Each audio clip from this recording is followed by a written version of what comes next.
All right, what's going on, folks? How we doing? Thank you, everybody who's coming to hang out already as we prep to kick this stream off. Yeah, I've got a handful of different options here tonight. Um, I do want to finish the Lego D&D set that I have, but I think for tonight I want to do this mineral set. And for those of you who missed that, that is this set right here, the Lego Mineral Collection. It doesn't look like it's going to be a super complicated build, so it should be good to do this while we also hang out and chat. And on top of that, I also have a light kit for it as well, so we can put in the set of lights that go with it. The only thing that I didn't have a chance to set up is my camera. So let's go ahead and figure out how. Oh, you know what? I believe that I use this on my actual phone. So let's go ahead and set this up. So, how's everybody's Saturday going? I had a great Saturday. I went out to see the two towers with my oldest, and it was a blast because, what a great, you know, what a great time that always is. On the rare chance you get to do that.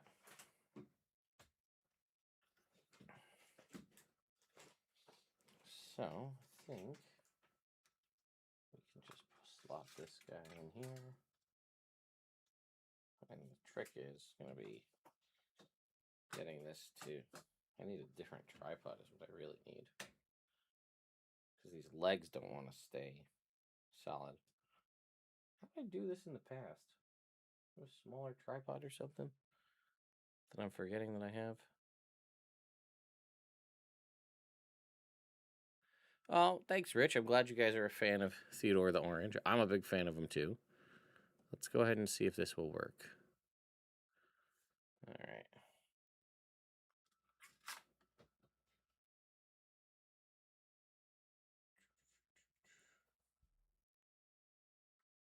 Okay.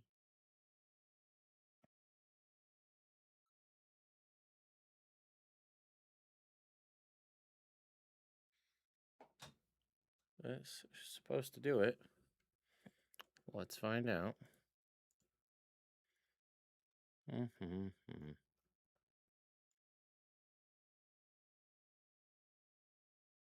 Okay.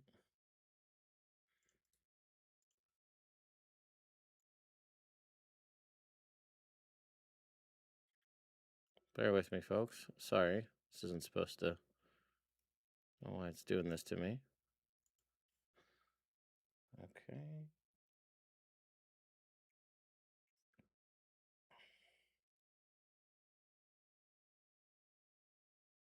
Going on Wi-Fi? Maybe that's why. No, we are.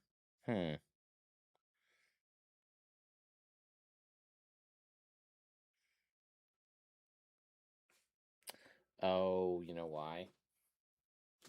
This is a new phone. That's why. Give me a sec. Let's see if we can get Elgato to work here.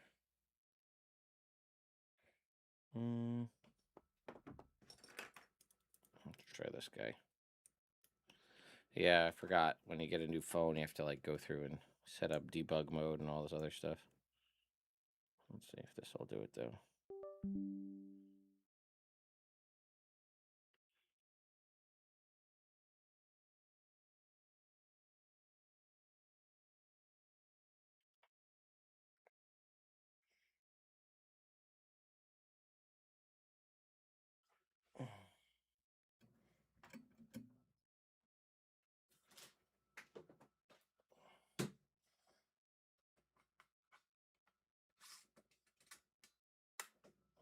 Okay.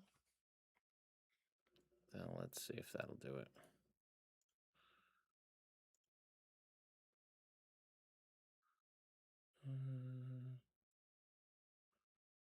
Where would this be?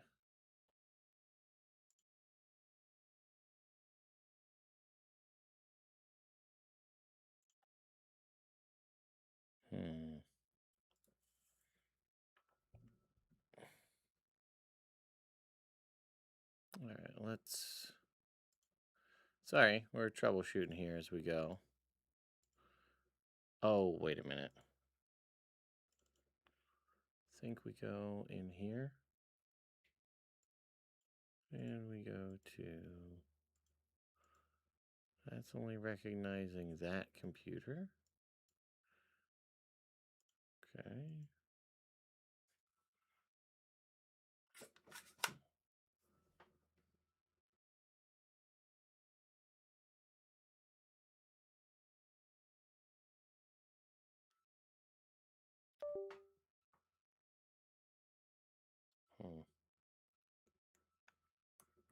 Not supposed to recognize it.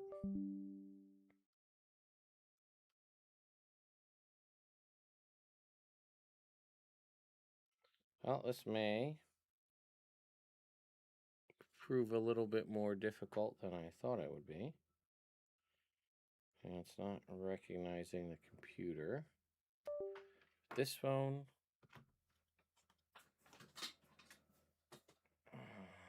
All right. Let's check what we got going on over here.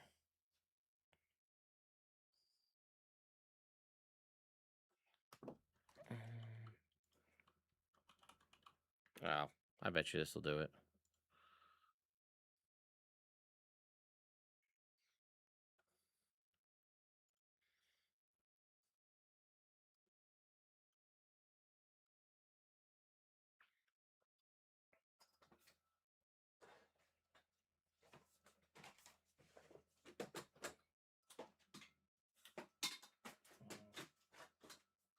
Yep, there we go.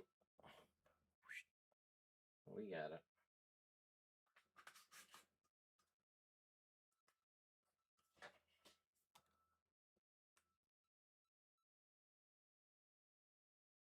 Okay. Yeah, I know we need to get Country Boy Can't Survive Fisherman Vacnor back to this table. I know. That's not on me, though. That's just kind of the way the life has been and the world has been, unfortunately. I'd love to play Vacnor again. Just waiting on that. I mean, we're supposed to fight Krampus in that game. But yeah, welcome everybody. And geez, what did I say? Fell asleep after 6 p.m., woke up a little after 10 p.m., did not intend to nap for 4 hours, then slept again at 2 a.m. and didn't wake till 10. Geez. Boy, that sounds pretty nice. It's a lot of sleep. Yes, and the weather is absolutely frigid out here. I'm trying to figure out how I can best get this thing set up so that we can see, because you could see you're kind of off to the side, but as you can see, it's very easy for me to bump this thing. If I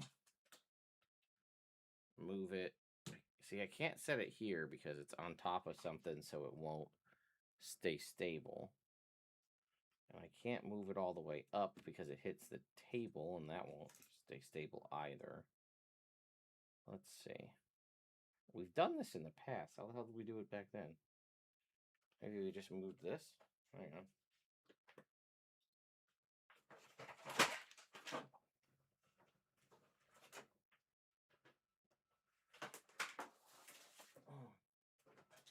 That might have been the trick. There we go.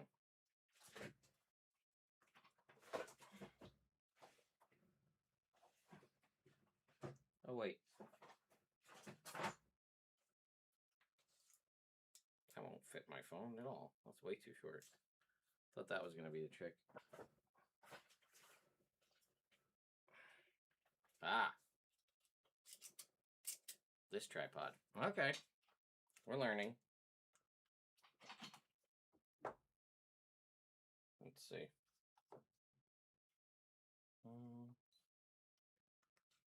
Bear with me, folks. Let's see if this tripod will work.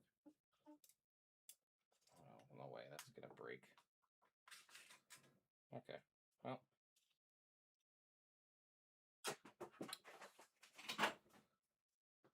see. I can get that basically right there. And then we can get, you guys tell me. You hear me okay if I'm talking like this? And if I'm over here building, you guys hear me okay? If I'm over here working on things, does that sound okay? Good. Okay, well, let's go ahead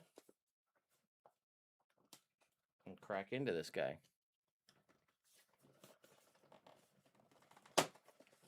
Yeah, I don't really have a great option.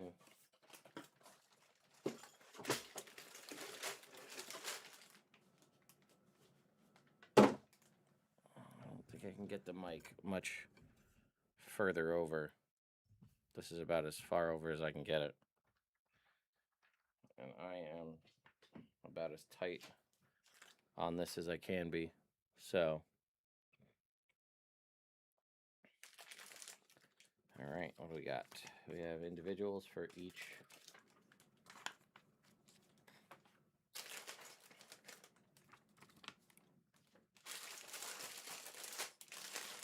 All right, we got 3 sets of instructions. Let's see. This one's bag 3, so we'll save on that. This one, bag 1.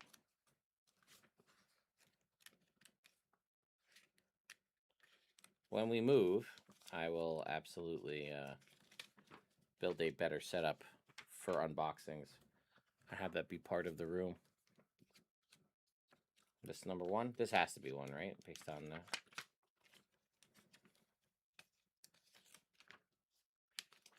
Oh, a little bit about the rocks contained inside here. We have watermelon tourmaline, which is one of my favorite rocks. Pyrite, aka fool's gold. Amethyst, which is, as everybody knows, a purple quartz. Rhodochrosite, tangerine quartz, and fluorite. I don't know why we did tangerine quartz instead of like a citrine or something, but maybe they just went because obviously it keeps the crystalline structure of quartz. So, bag number 1 it is. Let's go ahead and we'll move our other bags off to the side here. So that way we have a little more room to put our... Sorry if it's as loud on your ears as I move these pieces.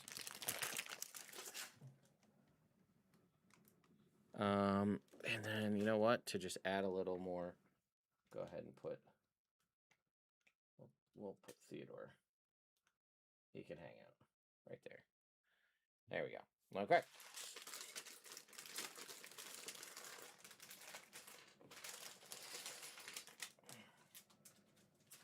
So, I wonder, do I have a means of a headset that I could use with a microphone that might be better for this so you guys can hear me better as I do this? Probably, but either way, let's go ahead and dive in. So, should we put on some music maybe? Just to keep everybody entertained, because this is just going to be a lot of me searching for Lego pieces. Put on a little bit of music, keep the vibes going as we do this, and I can listen to the music as well, see what we got going on. Alright,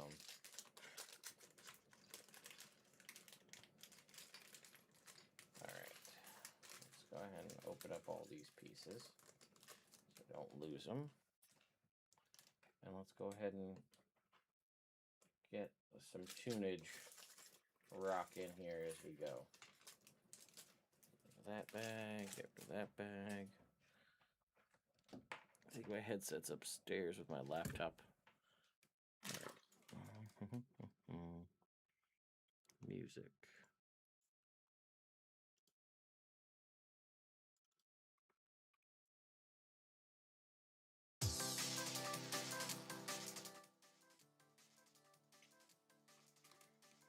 guys can barely hear that. Alright. Let me know how that sounds compared to my voice as I'm doing this. Get a little background music going.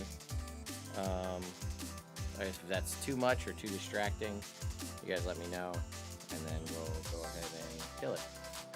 Not a problem. Does not bother me one bit to have no music. I can sit and listen to the sound of my own voice in silence for a very long time. It does not bother me at all. So, if it's, like I said, if it's too much, or I need to turn down the music or turn up my volume, I can easily do either one of those with relative ease. So, we're building the foundation of our sort of stand for our bricks here.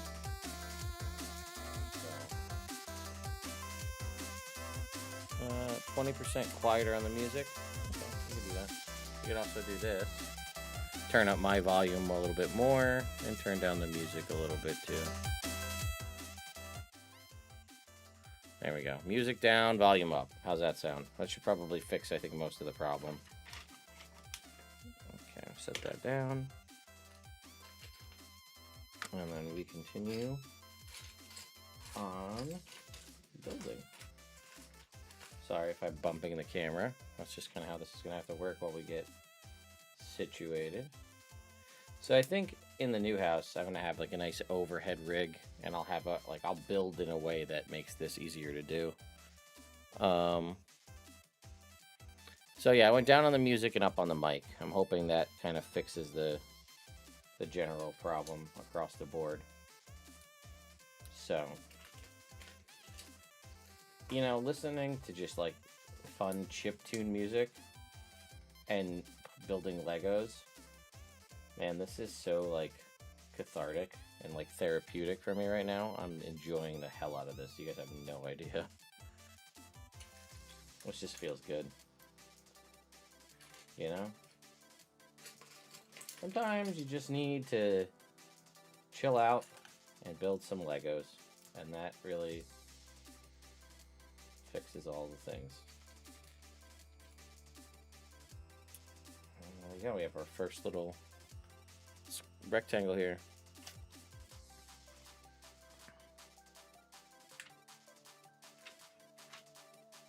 All right, let's see. Yep, that fits right there. And this fits right here. And then we're starting to add our... I can't imagine this is going to take too long, right? Based on just the design of the, like...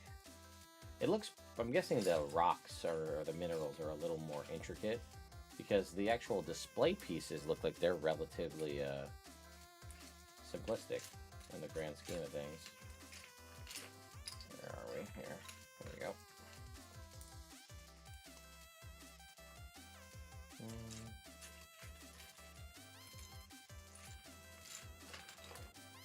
Let's see. Move our brick separator. There we go. And this goes right here.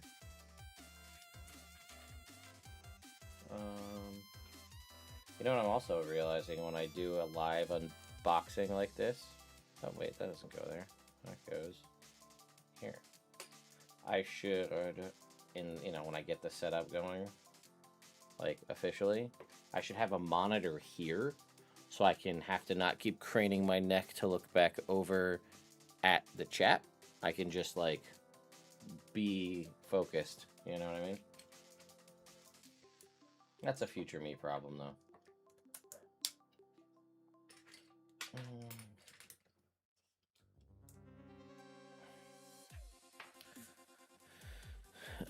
Very well manicured, I guess. I just guess you caught me on a good day, because usually my nails are jacked up and all sorts of hang nails and janky. I just happen to be lucky, I guess. Okay. Now, let's see, what are we doing with these little window pieces? Okay, we'll go ahead and put in our glass sort of panes in the window here. And then those go on top of these. It goes right in the middle. Oops. All right. Where's our other glass pane? Here we go. And then I guess, according to it, we're going to go ahead and just do, that's not centered. No, 4. Yeah, all right, there we go. All right, on to the next. Okay, more glass panes here. How do these ones go? Looks like this. And then, yeah, all right, a lot of little glass window panes here going on either side. I remember when I first played with a set of Lego that had these sort of like window panes on them. I feel like it was like a very old city set from like the early 90s. And how cool it was that it had like these little fake glass panes that moved and rotated. It was such a cool concept. All right, and these guys go on the outside. And then basically, you know, we're gonna have to see how this all comes together. Okay. Then we take more of those long posts, put them here, and then the single kind of one stud posts go on top of those. All right. Now we're gonna, I guess, build the lid. Here we go.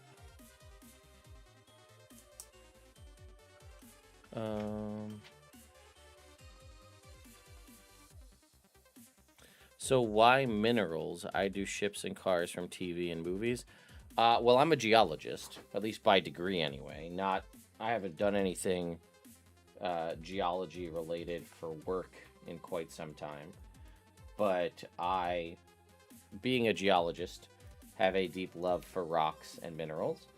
And the wizard hat that is upon my head is representative of this orange wizard you see over here, who is my, I guess I would say at this point is probably my most famous D&D character, which is Theodore the Orange, and he is a geomancy wizard, therefore focusing on rocks and minerals and the ability to control and manipulate them.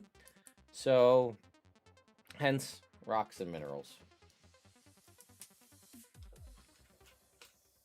Also, this is the first time I've seen a set like this from Lego. So, and my sister got it for me for Christmas this year. So, I needed to build it at some point, and while I obviously could have built it not on stream,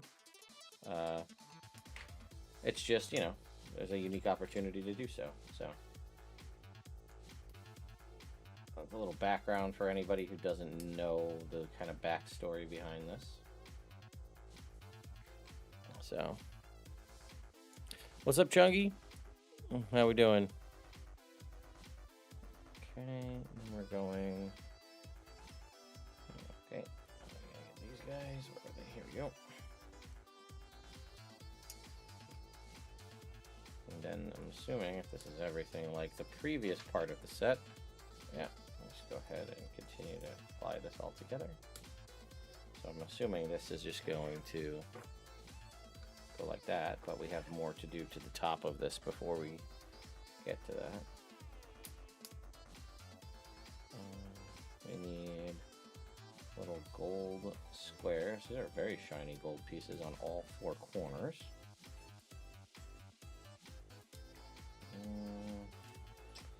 Here we go.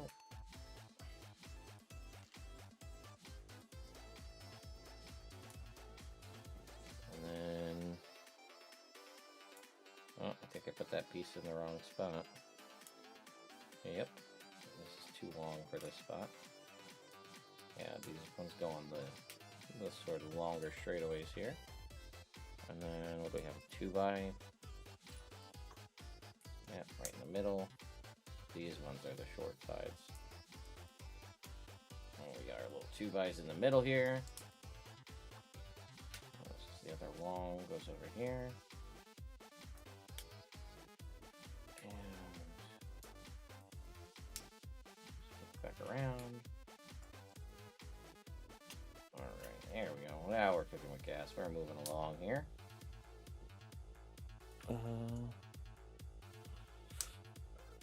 Yeah, so, by the way, for those of you who were... Oh, I'm missing a piece.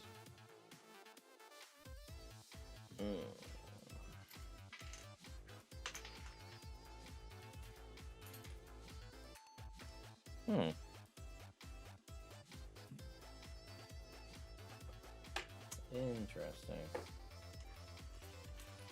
Am I missing?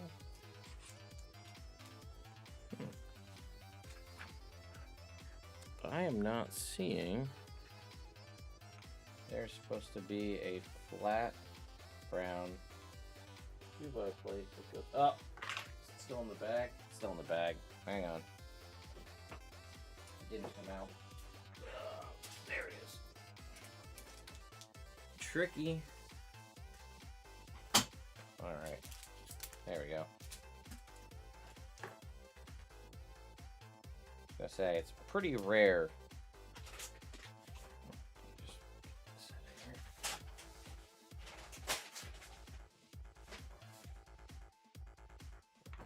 Alright. Pretty rare that Lego doesn't include a piece. Alright. As anticipated, this just goes and sits right on the top. Just get that to lock in. There we go. Yeah, there we are. Alright. Little display case. And now we are moving. The problem with throwing the empty bag across the room? Yeah. Yeah. I know. That's on me. Alright. I think we're actually... Oh, we're building our first rock right now. So, take it, turn it on its side. Put a snot brick here on the side. And then these guys go here. So yeah, just for anybody who was following along with some of the stuff I had said on one of the previous streams about, you know, my future and what goes on with that and moving and whatnot. You know, the buyer had been playing some game, or the seller had been playing a little bit of games with us. That has since been resolved. So, house is acquired. We are in the process of going through inspections and whatnot. So, closing is in a couple months. So, very, very exciting stuff. And we'll have a lot to discuss and talk about in the future once I kind of get to that point. Is that a little paw print? It is. It's a paw print piece. You guys see this? It's like a puppy paw print. Alright. I guess that's just recycling and saving pieces, you know?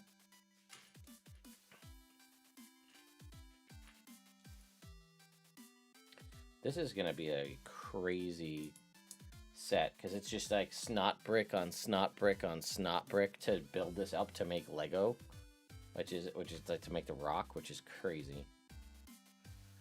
This goes, what does this go, like this? Yep.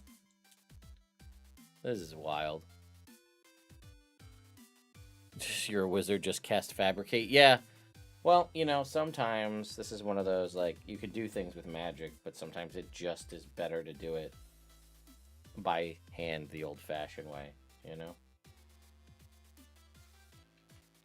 Let's see. What are we doing? Turning it this way. Something like that. Yeah.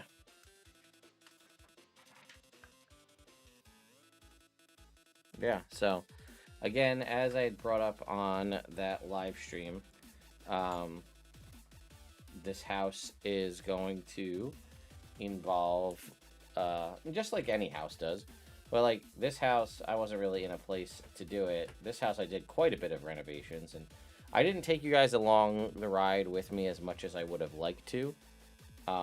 So, you know, like I would have liked to had you guys more involved in the process of building the deck and things of that nature here at this house. So, I'm actually going to start a completely separate DIY build channel and film all of the renovations from finishing the 800 square foot attic that's in this place, because I currently won't have like I'm going to be redoing the kitchen, ripping out, replacing the floors, doing all sorts of stuff. I'm redoing the decking, all that stuff. So I'm going to take you guys along the way. So I will be in the process of building another channel to kind of keep that separate from Nerd Immersion. And I haven't figured out what I'm going to name it yet, but that will be something that you can look forward to in the very near future. So,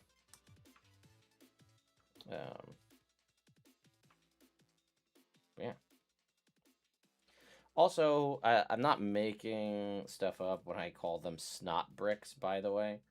That is a official Lego. I don't know if it's an official Lego, but it's definitely an unofficial Lego term, which stands for studs not on top.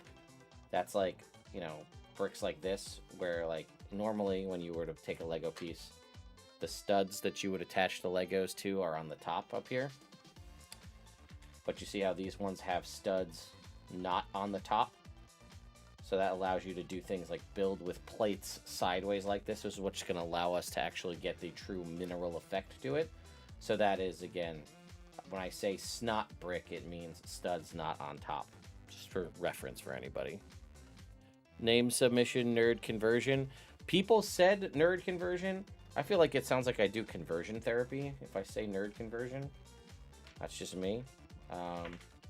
People had suggested for names, you know, there were some very simplistic ideas like Ted Builds or Nerd Builds or Nerd Construction was another one that was thrown out there. DIY-zerd was thrown out there as an option, which is one that I think is just ridiculous, but that's also the kind of dumbass name that people be like, you should totally make it that one. I don't know. But yes, I am in the market for name ideas here. So this goes, no, this one, this right here. And then we put this weird little, this brick's a kind of funky looking one. Look at this. It's like a rounded over, but with also studs not on the top.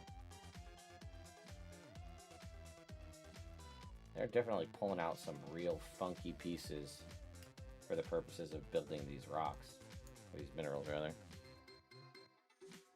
So. Okay. Like, I'll be honest, I'm building this, and I still can't really see the vision for how this is going to come together.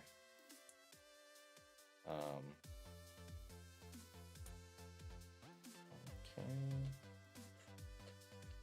This goes here.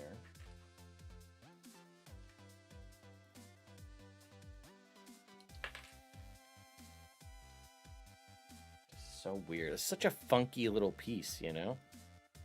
Look at this. DIY-zerd is too clever. You guys would love that name. I knew it.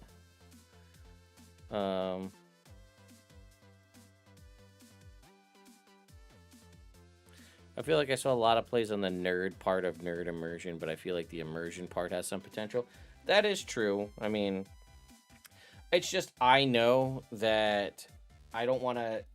It'll really muck up the algorithm a lot if I were to start adding like a complete like DIY aspect to my existing channel.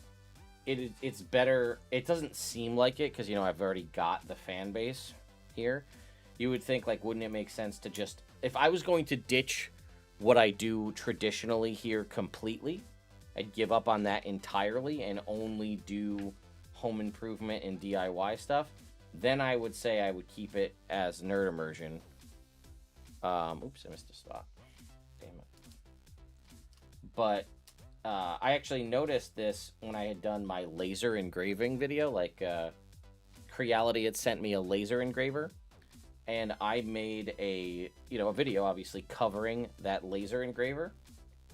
And what's crazy is the videos and the views on that just like blew up like crazy on that particular video. Again, on something I don't normally do, but it actually started to alter my algorithm. And for a little while after that, it tanked all of my D&D videos because it was looking for like 3D printing and laser engraving content. And like that's what my whole like algorithm was getting pushed out to. So while there is some crossover between that and D&D, it didn't really fit too well. So, there's some things like I don't mind doing like 3D printer and other things like that reviews here on the channel, because like that at least has a D&D component to it when it comes to like building, printing miniatures and stuff of that nature. So that makes sense to me. And I might end up, who knows, I might end up starting like just a straight up like review channel where just to do product reviews, because I get sent a bunch of like messages and things for different products. Oh, this is the pyrite. No, that makes sense now. I'm so dumb. I can't believe I didn't get that. Oh, that's so funny. All right, so this should probably go here. Yep. And then this go up here. I wonder what these pieces are for, like what they were from, or did they make them custom for this set? These are kind of fun. Or this, you know what? This might be like a you know what this is? I bet this is like a Minecraft set helmet, and they just painted it gold. I bet you that's what that is.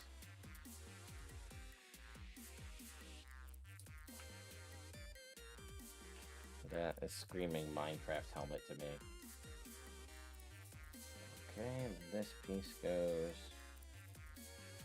here. Okay. All right, that is our whole pyrite. So now we take our set, we turn it sideways, and then we take the little gray stud. That sits right like that. And there, Theodore can hang out. Mini Theo can hang out with our pyrite piece. We'll take a close look at that. Pretty cool. All right, one set down. DIY immersion, or like construction immersion, constructing immersion. I see what you're saying. Yeah, that's not a bad idea. Because like I thought about doing like a nerd immersion reviews channel, right? Where it's just like me doing reviews of a variety of different things. Because like there's a lot of cool stuff that like sometimes I just get sent stuff that I'm not even really asking for, and unless it's like at least tangentially related to Dungeons and Dragons or tabletop gaming, it doesn't really make sense for me to go through the process and review it. But there's definitely some cool things that I would like to review, and it's obviously different if it's a sponsorship. If they're sending me a product, like when I got their sponsorship with Titan Mattress to do that, that's a different story, because like that's a sponsorship. I'm not reviewing the product, it's sponsoring the video, if that makes sense. So some of that is, it's just other revenue streams and things like that. Let's see here. Ooh, okay, this is gonna be fun. This has got to be the watermelon tourmaline with all the pink and green. Oh, this is gonna be fun. I'm very excited for this. This is also gonna be very interesting for the purposes of building, because so much of it is clear. That's what I was thinking. Nerd immersion builds or something like that. That way it has some recognition. I feel like it's heavily related, like tabletop product reviews, which might branch out further into the future. Keeping the full nerd immersion, then adding to it makes sense. Yeah, so there's a process to figure out what I want to do. Like I technically own a channel that I've never posted anything on, but I had bought like D and DIY as a channel. Because I was, I bought it on the off chance, like Patreon was doing like a creator fund a couple years ago, and I was saying like, oh, if I got that Patreon like creator like partnership thing, I would do an entire DIY channel for Dungeons and Dragons, and that would be like building things like dice boxes and dice towers and things like that. So I own D&DIY as a name, but yeah,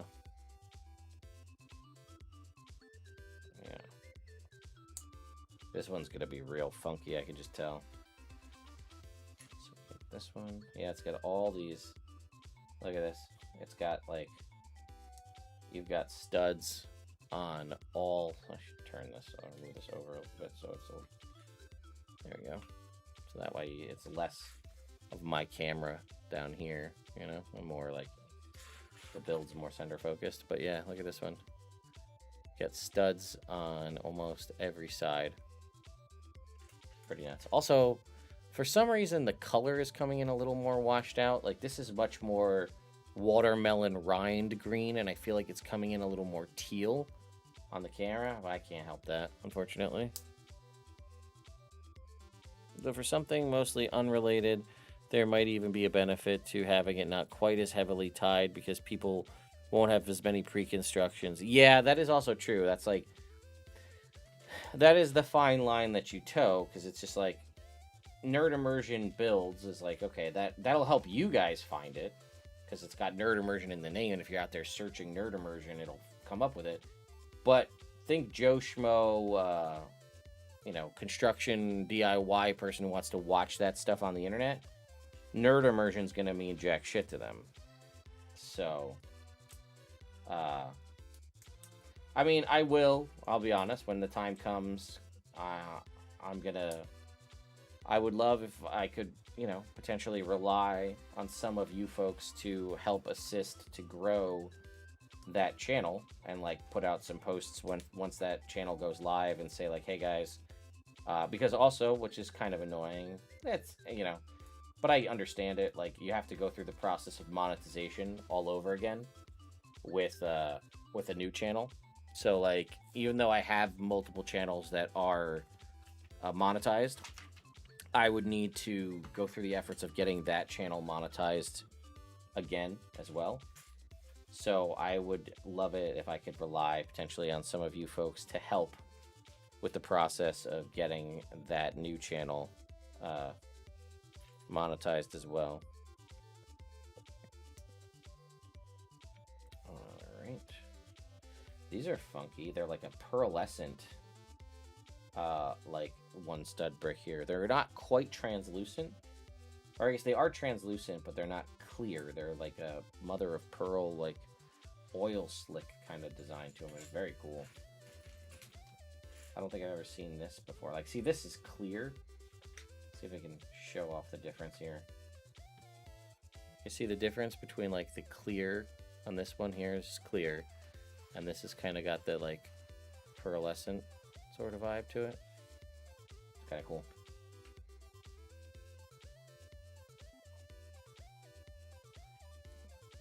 Thank God there's not clear and pearlescent like one studs, because that would be quite the task to make sure you're grabbing the right one in the right spot. Okay. Our tourmaline is building here. Ah, Leprechaun, greetings and well met to you as well, sir. If your existing audience will all like something, tie it heavily. If they won't, or if it's a small portion, building up an independent identity can be better. Yeah, like I said, that's why I haven't told you guys to go follow whatever that new channel is yet, because I haven't figured out how I want to go about it and like which direction I want to go fully. So yeah, we'll have to play it by ear and see. Nope, that's wrong. This one. I also don't think it's gonna be it's not gonna be like live content. It'll be recorded content, because I feel like you're waiting for disasters to happen if you try to do live DIY content. Something that I always said I would do here on the channel, and I actually have never gone through and done, because usually I whenever I'm trying to do something DIY, I'm always like, oh, I gotta get this done, and I don't want to go through the process of like setting up all the recording equipment, so pre-recorded definitely makes the most sense. I think, anyway. I think this goes like that. Yeah. Oh, thanks, Chico. Hope you're having a good day as well. Thank you from Brazil. So what all does it take to get monetized? I didn't realize that was something until I went to sub to Kendra last night. Twitch, it's not an issue as much. YouTube, which is probably where this would be, you know, the main thing, because, oh boy, now we're in the, like, find the right clear part with the right angle. YouTube, it's X number of hours of watch time, and I think I don't know if it's subscribers or just watch time or both. Somebody can probably fact check me on that.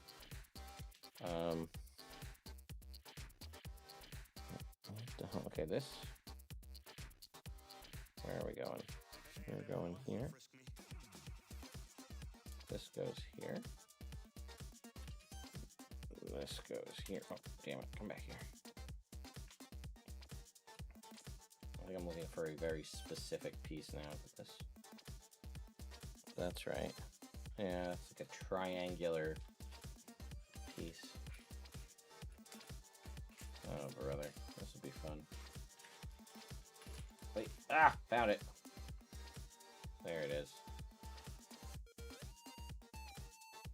There may be monetization rules for Twitch too. I'm sure there is. I just don't remember. It's been so long. So I know videos have to be over 3 minutes or something like that. Yeah, I don't remember. Like, I mean, YouTube's gone through so many different iterations on what it allows and what is the rules. Like, I remember there was the point where you couldn't do over an hour-long video on YouTube, or there was one point where you couldn't do over 15 minutes. So if you were trying to do like a long-form series, you had to cut it up into a million pieces. And I definitely remember going through that process at a point. As many of you know, I am a little long-winded in some of my videos, so being able to record a video that's over an hour and not have to break it up into multiple parts has definitely been a godsend for me. But, you know, it wasn't always that way. Okay, this goes on the back side like that.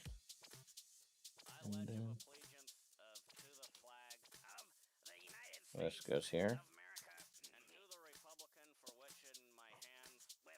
What song is even this right now? I don't even remember this song. Can we skip this song? Oh, it's over anyway. Alright. There we go. I think that's... Oh, wait. I missed... Oh, oops. We missed a couple spots. Oh, wait. Is that not supposed to go there? This goes here.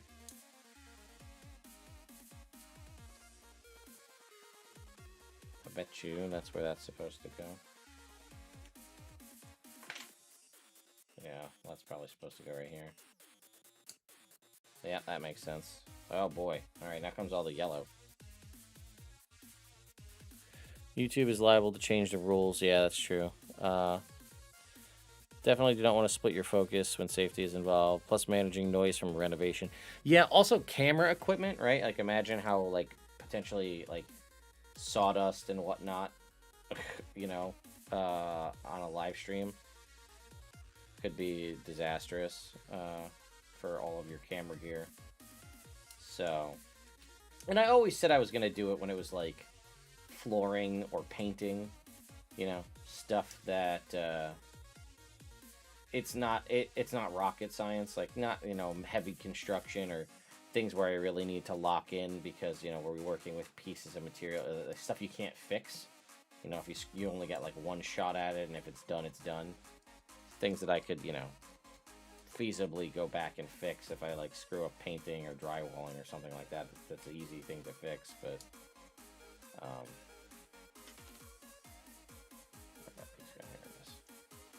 alright, that's starting to look like something, huh? Crazy you started streaming this around the same time that Sam Builds, a LEGO YouTuber, posted a short about the LEGO D&D sets. That's so funny. I believe currently it's 1K subs plus 4K long form watch hours or 10 million short views. That might be right. That's actually, thank you, MPO man. I think that's right. 1K subs plus 4K long form watch hours, which is unfortunate. That's why you see it like if you do short form, that's why it's 10 million views because, like, you know, short form videos could be a minute long. So it takes a lot to do it. That's where I could definitely see myself being like, hey, can you guys just leave it running in the background? Just put on a playlist and let it run. But yeah. YouTube is liable. Yeah, stair treads and stair noise aren't very forgiving. That is true. Very, very true. All right, now we're putting on these clear kind of one stud plates. This is probably going to be where we attach the pink pieces, I assume. So this goes here. And then same thing on this side. I think that's right. Oops. All right, let's see here. Oh, we're moving into the pink stuff now. Okay.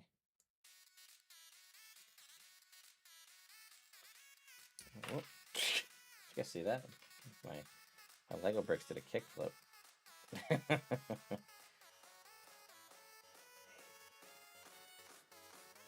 Okay, we did that. Now we take the dark pink. Oh, it's not pink. Lego doesn't actually call these bricks pink. I forget, they like have a different terminology for it. It's like light, I forget, there's like some funky weird rules with what they call. They don't actually call any of the bricks pink. I forget, I saw that on like a Master Builder video. I forget what they, it's like a extra light red or something, I forget. It's kind of funny though. Alright, then we're going to take these clear 2x plates and put them on the top. There we go. Okay, now we're going to take a dark pink and then one of these. Okay. Is it two of those? No, just one and one. And then we take these clear sort of slant pieces and put them on the top like that. All right. Now, somehow this all have to connect together, I assume. No, oh, no, we're not done. Okay. Take it like this, and then we're going to go ahead and add one of these. Working with these clear pieces is still kind of, just go like this. Yep. Okay, another one on the other side, like that. And then we're going to take the light pink and do a similar thing on the translucent pink on this side. Alright. So now we've got this piece going here. Straighten out some of these bricks. Oops. Don't break it then. Okay, now we take our piece like this and we add it like right on top. Right, here's the start of our watermelon tourmaline. Okay, and then I guess we start taking and filling in all of the spaces with these clear plates like this. There we have it. And then I guess, yeah, we're gonna fill in all of these with these clear grate pieces along the top like this. All right, well, this is kind of cool. I'm really did I put these on upside down? No. Oh, okay, there we go. So I think there's like one more piece we got to put on after we put on all these clear grates. This is cool. And then the fun part is after we assemble all these, we got to take them all apart to put the light kit inside.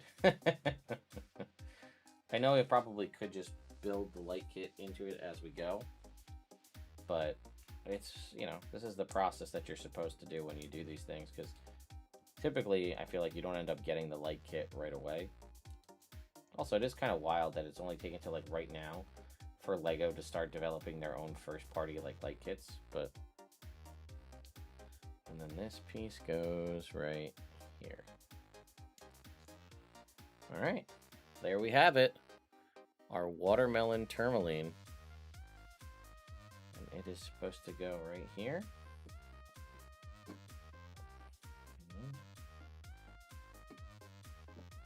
There we go. There's our piece of pyrite and our watermelon tourmaline. All right. That is the completion of book 1. Book 1 complete.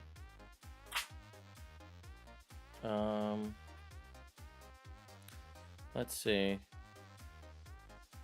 Yeah, I'm sure AFKing videos is probably against community guidelines, but we'll see what happens. Yeah, is it bright purple? That's what I thought it was, yeah. I couldn't remember if it was like bright purple is the official Lego term for pink.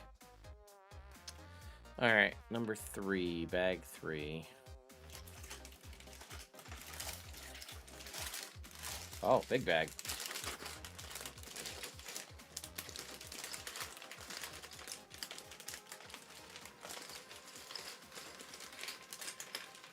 All right, we check the bag. Make sure we don't leave any pieces inside them, like we did last time.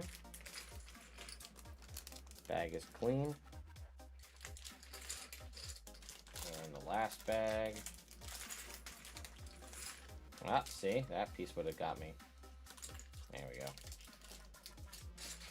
All right. Starting, we're gonna be. I think we're gonna realize that there's some similar things here as we build. You know, we're gonna be building the same sort of display stand again. So this one will almost become muscle memory at this point, having done it once already. So, and you know, they do have the benefit of being very symmetrical pieces, so we've done it once before, so this should go pretty quick.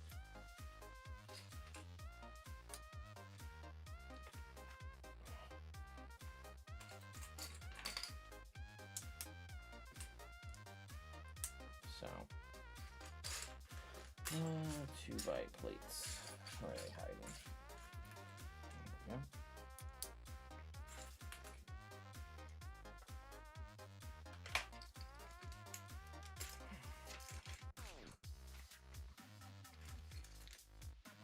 So, what else is going on with everybody? Yeah, 2 out of 6 rocks, 1/3 of the shelves complete at this point.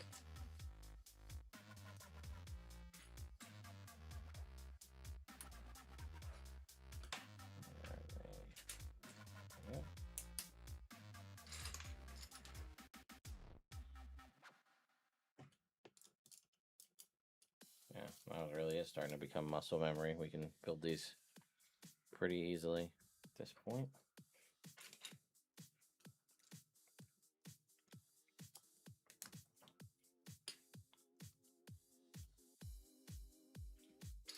All right, where did we go?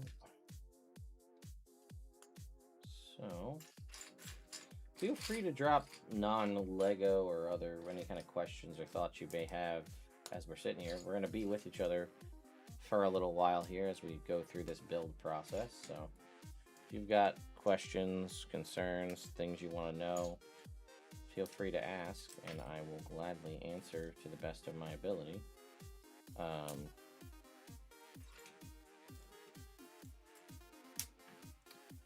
See little slant pieces. There you go. Right here. These little slant pieces.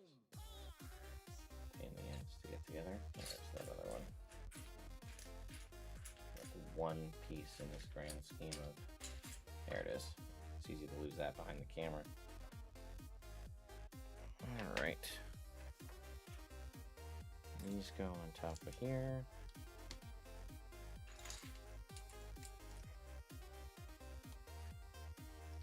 And then our two window pieces.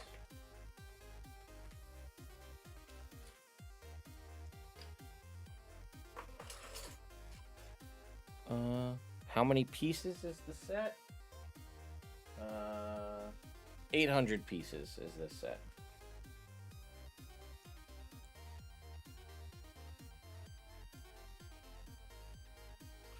I'm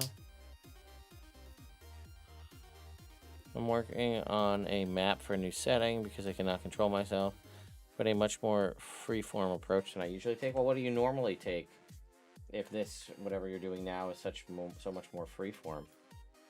I'm curious to see what that looks like, you know, just so we have some perspective on how, you know, when you say free-form versus what you normally do.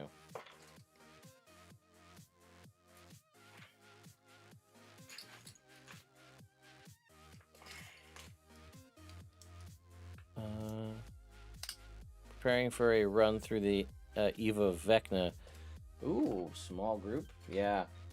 You know, I was actually going to run Vecna Eve of Ruin before Robert said that he wanted to invite me to be a part of it. So I was actually going to run it on my channel, but I'm glad that he reached out because I'm having a blast, and that was able to introduce you all to Theodore. So I think we should all be thankful that Robert picked. I mean, I would have played Theodore at some point, but I don't know if he would have had the same, you know, storyline and impact and things of those nature as he did, having, you know, been in such a, you know, narratively heavy and dense campaign, you know.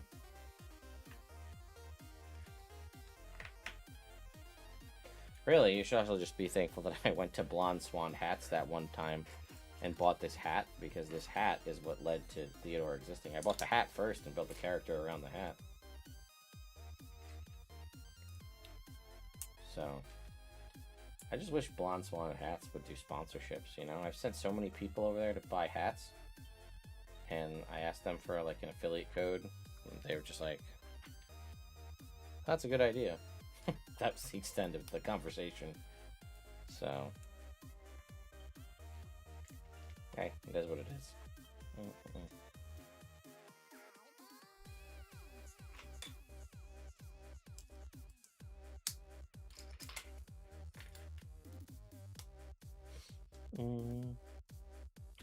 Think we will get a first-party Underdark campaign setting, and I mean a full 5e version of the old 3.5e Underdark campaign accessory.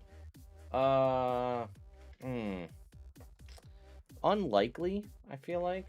You know, there's always a chance, but like, I think you got Out of the Abyss, and I think that's about as lucky as you're gonna get, you know. I hate to say it like that, but I feel like that's about as close as we're gonna get to a true Underdark anything.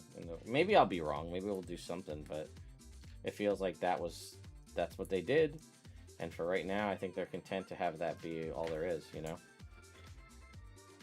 I think there's a lot of really great, cool Underdark-related lore and stuff that would be neat to see.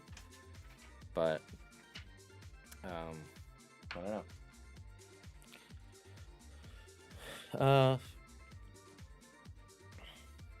The old one had my all-time favorite spell. What was your all-time favorite spell from the 3.5 Underdark? Was this the Forgotten Realms Underdark book?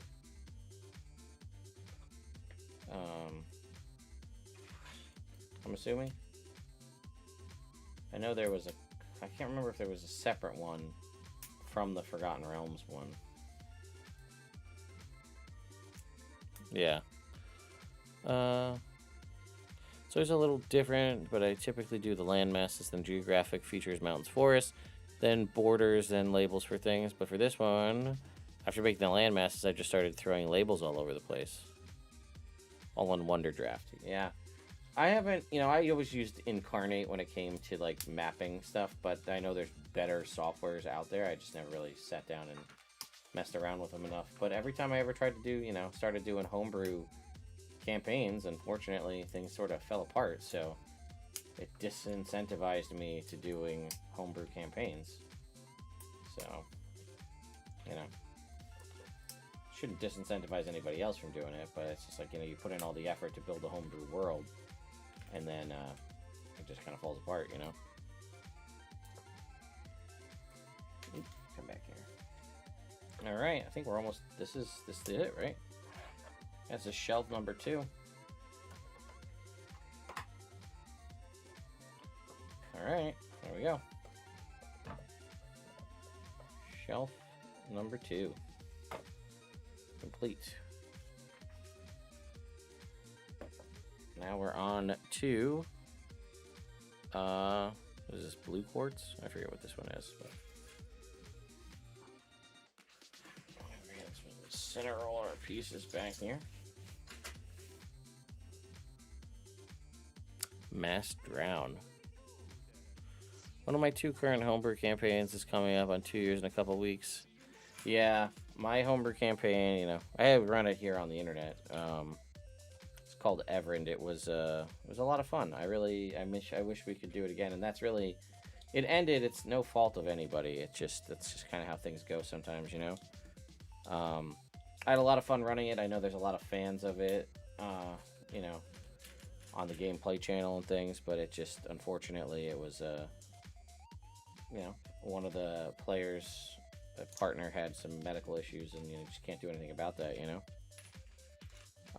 That's just unfortunate, because I would have loved to keep going. Am I doing this wrong? These are supposed to be. Are there other versions? No.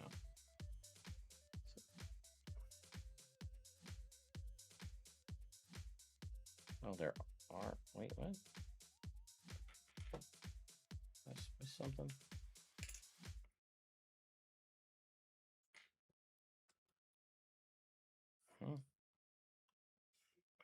Okay, let's try this again.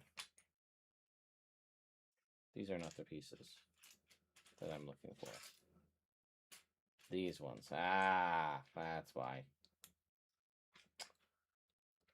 Oh, did I run out of? Oh, I guess that track's done.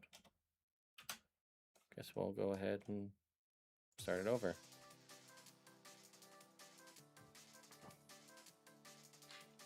That's one of those ones where the teal and the green don't look that much different. There we go.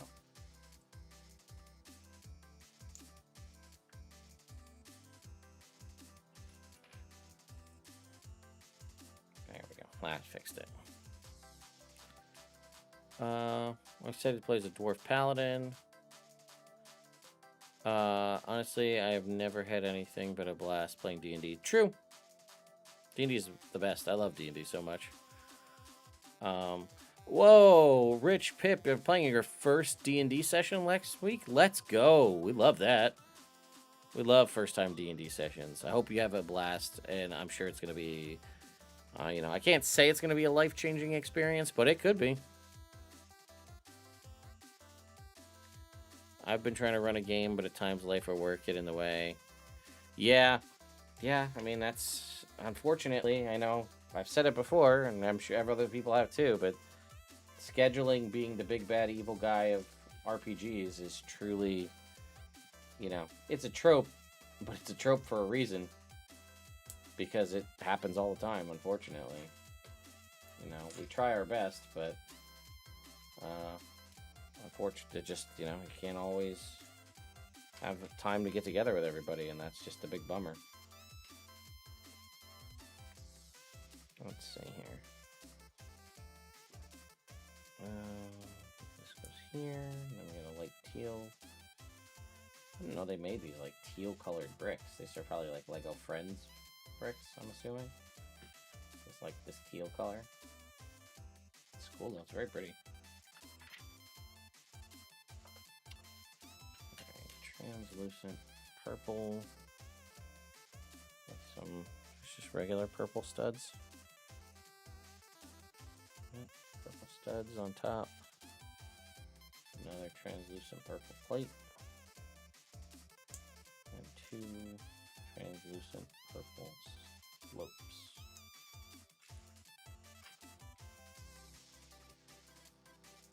And that goes on top like that. We'll go ahead and take this goes here. I'm very curious to see what we're gonna do with this sort of like handle piece. Or is that not gonna? I imagine something's gonna clip onto that.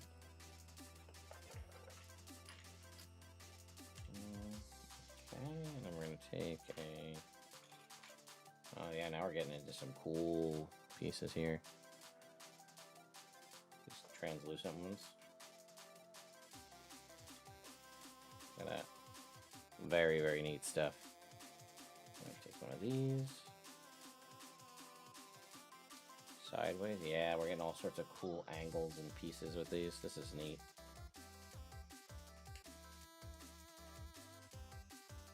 Okay, and this goes how?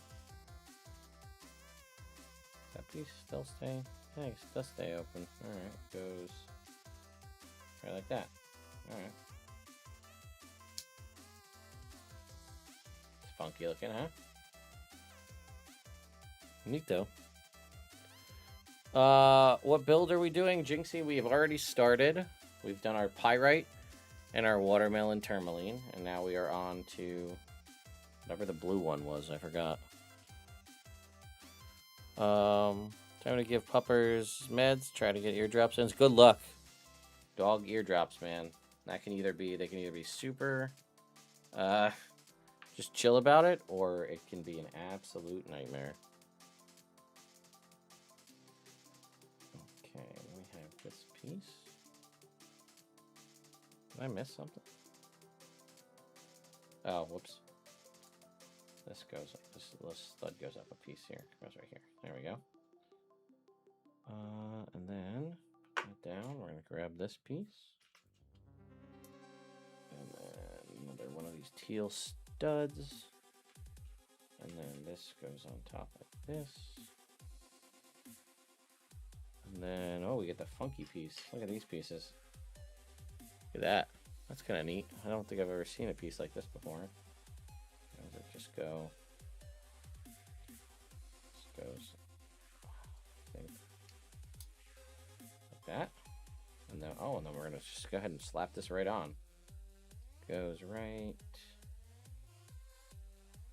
Where does it attach to? There's no stud there, is there? I messed something up. Oh, time to flip back.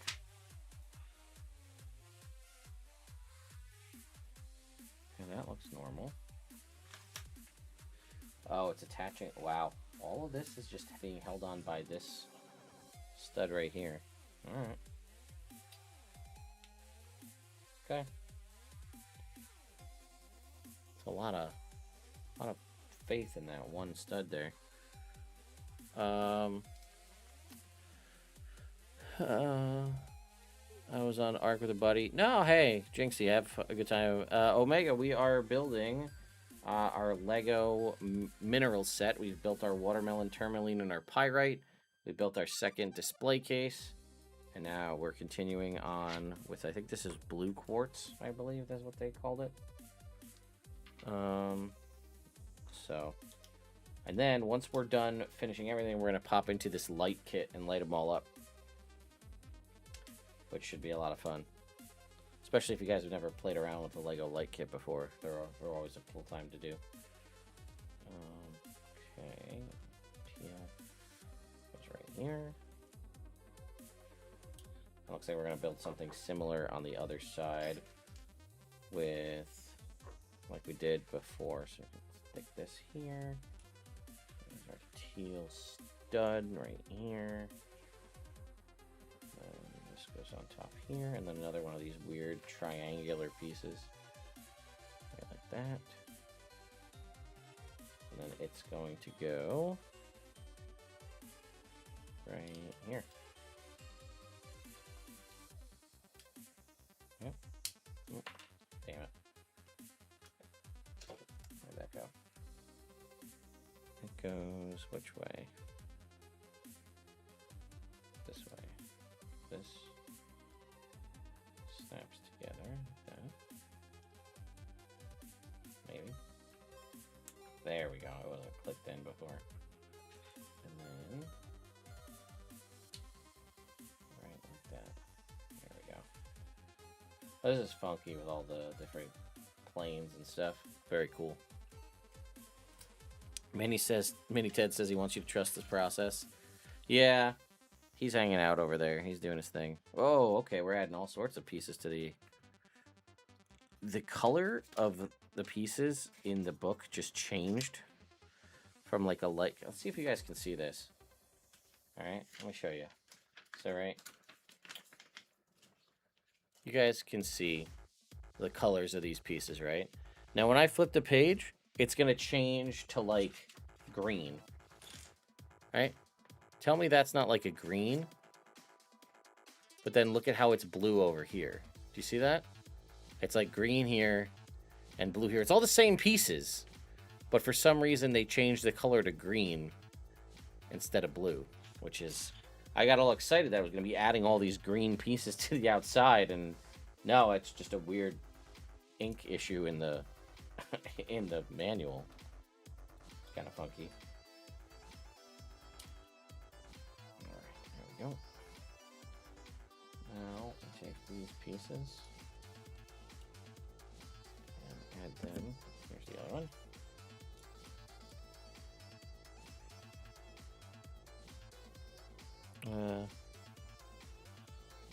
Oh, was it fluorite? Oh, it was fluorite. Yeah, I guess that makes sense. It should be... if it's fluorite, that makes sense, because then it should be reactive with... fluorite glows under a blue light. Or blue light, black light, rather. Okay, well, what are we doing here? We got this. We're going to put one of these on the other side. We're going to go ahead and take this across our triangle. Oops.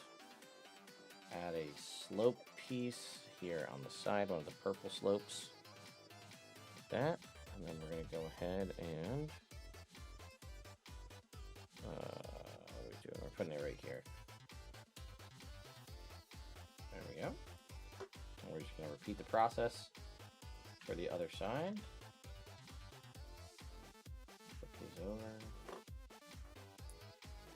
Take our other clear piece. Go right here. And then this is going to just sit right over here.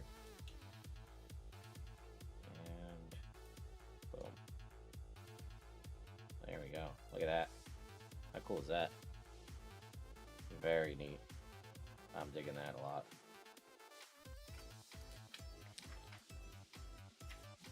Alright, let me get these clear blue slopes on the end here. Having a hard time with these little pieces here. Okay, this other slope on this side. Alright, I got a point there. And now we're building some sort of contraption with these translucent purple 2x plates. Ah, here's going to be the thing that clips on. We knew there was going to be something that clipped on. So,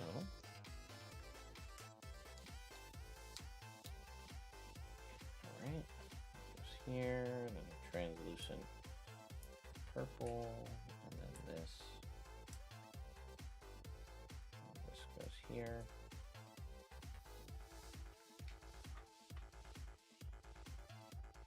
Another slant. Yeah, check this out. This is gonna be so cool. See, we've got the little... We're just gonna... Look at that! That's cool, because it just, like, clips right in. Neat. Alright, going on the top. There we go. That is 3 of 6 minerals complete.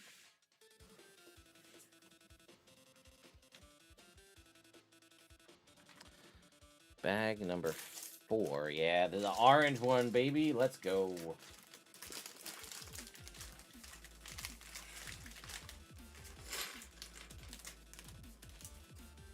Look at all these beautiful orange bricks. Oh, well, you know which one's gonna be my favorite. Yeah, tangerine quartz here. Let's see.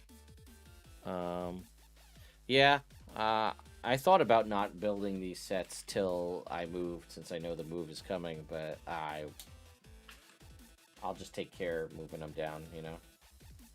I'm gonna be driving a bunch down myself. You know, we're gonna carry the two houses for a little while as we get this one ready to get put on the market, so, yeah, just have to take time. This is such a cool brick. Love that. Ooh, ooh, hang on. Where is that? We've got another one of the ones with like the clip pieces, but it's translucent orange. Where is it? Oh no, it's gold. But we're gonna get another one of these where it clips on, which is very cool. Alright, this goes here on the... Oh, no, goes down to the bottom. Alright. Then, on the side, get this. Then, that goes right there. We're going to go ahead and take this piece and this other funky and weird one here, and put it across like that, and then we've got a stud. These are very, like, these colors are very odd to me. They don't look like very weird, like off kind of orange peach colors. Okay, then we've got this, I guess, goes on top. Like that, I guess. Yeah. And then sits. What? So it's just like sit like this? Feels like that's poorly designed. Like there should be something underneath there. Is there something that goes in there? No. So that sits like that. Okay, that makes sense. And then you get the stud there. Oh wait, did I put the wrong piece? Let's see. Yeah, there we go. That's why. Wait a minute. This piece goes like this. And where does this go? Like that? Hang on. We screwed something up. This is right. And then I think we had the right piece. We just gotta make sure we're doing this correctly. That goes like that. And then it should sit. Huh. I feel like I'm missing something. Because that's wrong.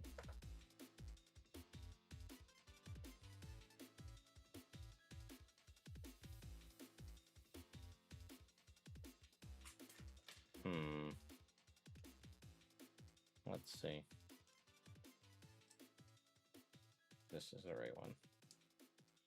Then you turn it upside down. There we go. Ah, I knew I'd get it. That fixed it. All better. Alright, and then we get a slant piece that goes here, and then a translucent slant piece that goes here. Cool. Let's see. Some pretty specimens of tangerine quartz on eBay. Yeah.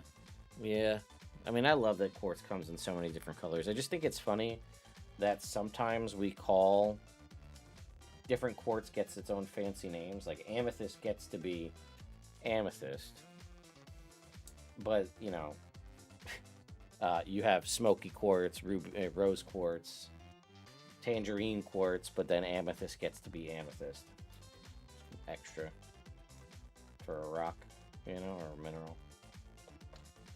Alright, what do we got here? I got a piece like this, and one of these sort of peach 2x plates. And then this other funky one. Nope, that's the wrong one.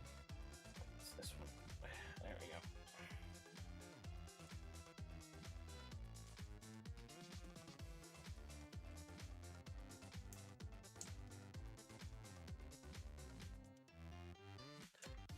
And that goes... How does that go? This? There we go. Alright, and then we got our same thing with our slopes on the top up here. Although this one gets a translucent stud on it there. Hey, what's up, Kendra? These ones seem fairly sturdy if you just take them off the stands first. Yeah, I think so. Names given before they were known to all be the same thing. I guess you're probably right. You know, like, I mean, I'll be honest.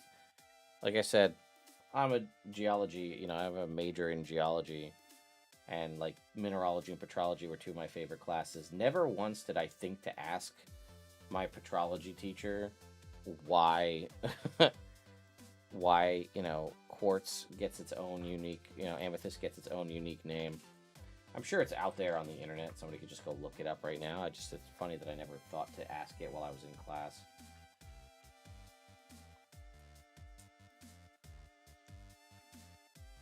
Okay,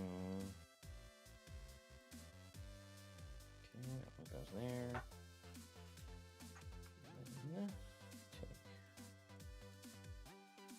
Alright, where are we? Here we go. Off to the side. Here's this other slope piece. We've got a stud goes on here. And then this goes here with another square stud on the bottom. And then this goes right here. Alright. Nice and easy. Alright, take another one of these badass. These are so cool, these ones. These translucent bricks like this. I love this one. Alright, more slope pieces. Oh, okay, we're doing a whole thing like this. Alright. All of the different fracture, planes, which, because they break apart and cleave on the different planes, which in the world of geology makes these facets, as they break along cleavage planes. You're welcome. Now you can live with that knowledge for the rest of your life. This just clicks right in here. Yeah, this is starting to come together. This looks pretty good. And the next one, we're going to do another one, but this time where it's going to be yellow on the top. Or is it? Oh, it's just yellow on certain ones. So it's yellow here. And then yellow over here. And I guess it's orange for the rest. Interesting. Adding a little variability into things here. Okay. And then same thing on the other side here. These little slope pieces are probably some of the hardest ones to use, though, because they always want to slip. And then this sits on top like that.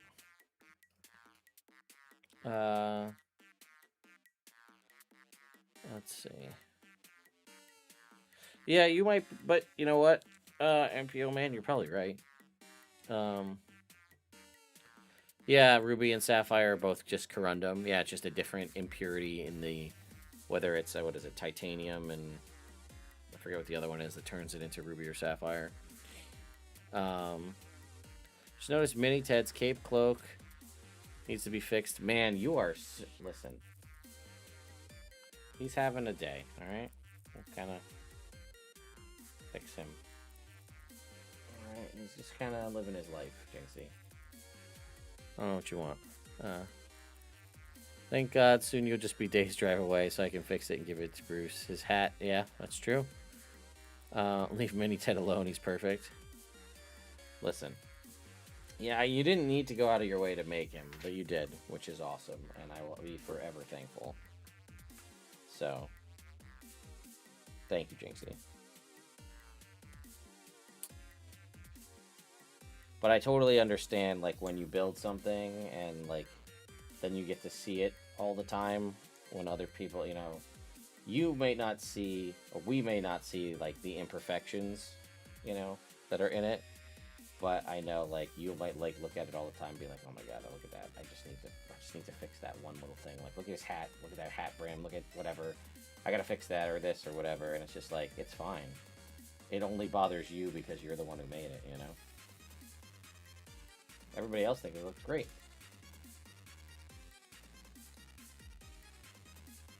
But I get it.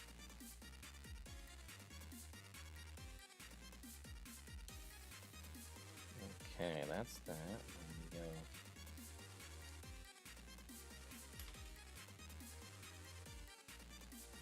This sits right on top like that.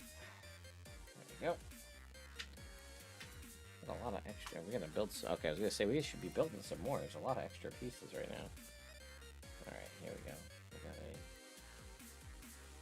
clean plate, and then this little triangular piece goes on top. And then, oh, they missed an orange. Pull one by stud, and then this goes on top of that.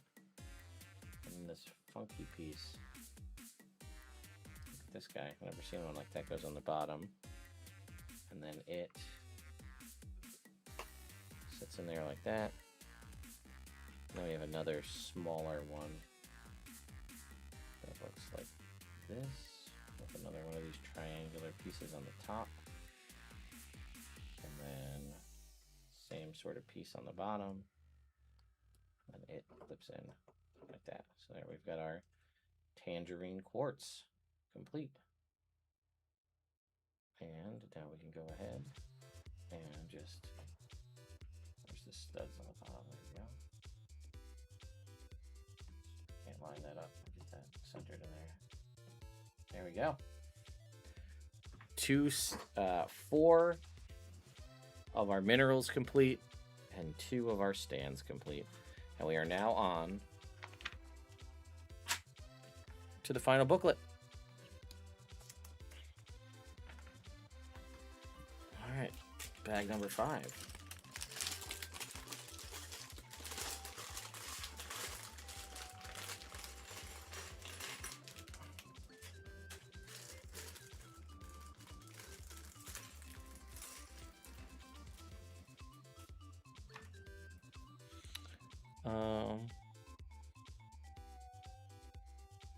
Do we by chance do model kits as well?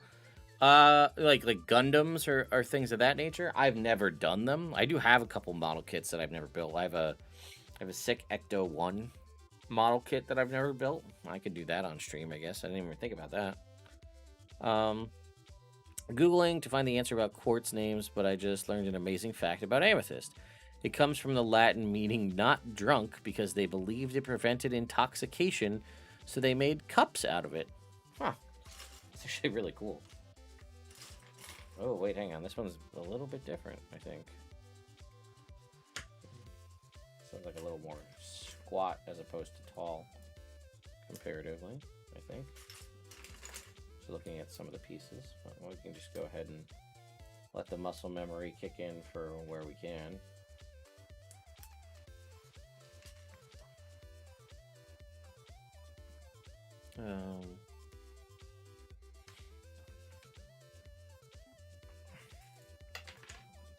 Well, like I said, it's been sitting in the other room, and I've never gone around to building it, so we could definitely go through the process of doing that for sure. All right.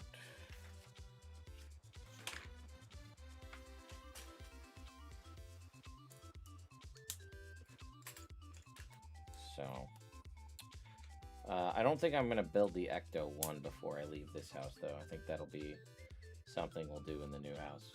Just because it's right now, it's in a nice, easy to carry box. And it's been in that box for years at this point.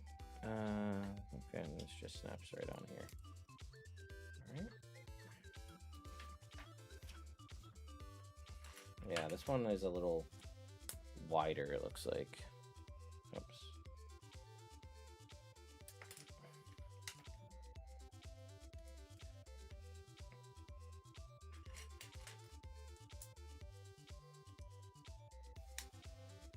Okay, slap these guys on up here. I noticed it was a little bit wider when I saw the glass panes are wider. So, okay. These should just sit right in here, yep. Okay. Alright, now we've got our sort of glass pane pieces. We're actually building these up a little bit this time. With 2 plates and then another piece on top, and then another window. Whoop! That took a flip. Alright, here we go. Okay, now we put the glass panes in. Alright.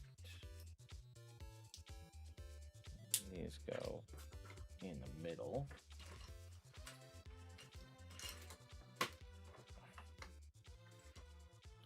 Same thing with the other ones. Here we go.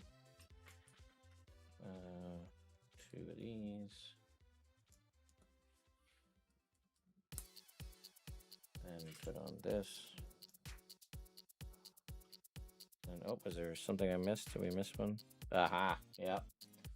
There's a plate that goes here before you put the final window piece on.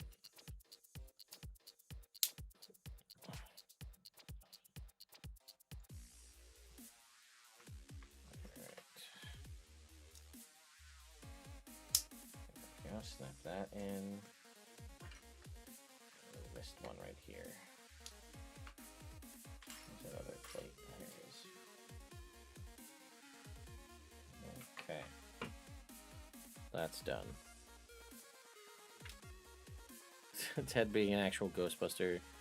It's true. I did. I have multiple proton packs.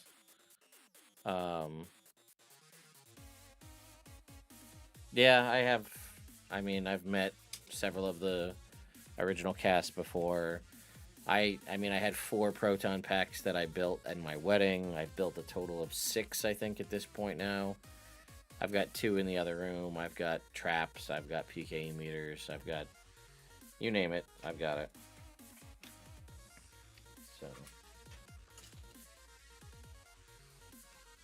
I actually have a shell for an unfinished proton pack still in my garage for when I never ended up building. I was always going to make one more, and I never got around to building it. And then I was like, I was going to build one for myself, and then I never ended up doing it. And then I had this idea that I was going to build a novelty one, because that's a thing that happens in the Ghostbuster community.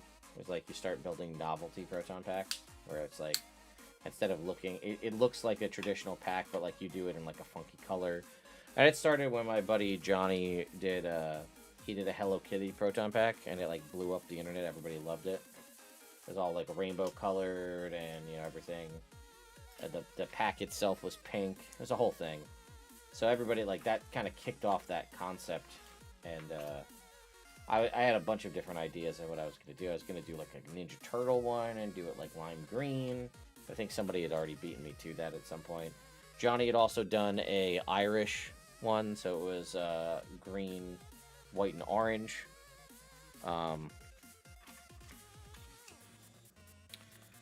But yeah, I had always had plans to do something funky. Never got around to it. Funnily enough, Kendra, I know you'll appreciate this. For a while, when I was when I was in 2012, 2013, when I was still, like, at the time, heavily enamored and involved in the Guild Wars 2 community space, I had thought about making a Guild Wars 2 Proton Pack, a white Proton Pack with all red accents on it. And I was going to actually ship it to ArenaNet headquarters out in Washington State. And my thought process was, and my like silly, foolish little hope was like sending them a cool custom Proton Pack. They would have thought it was so cool that they would have put a character in the game named like after me, because I had sent them this cool Proton Pack in the mail. And I was also hopeful that because what I sent them was a Proton Pack, that they would have put my character, even if they weren't in the game constantly, that maybe they would have been a seasonal character that would have shown up around Halloween. Silly, foolish, younger Ted didn't get around to doing that, but that was a thought I had.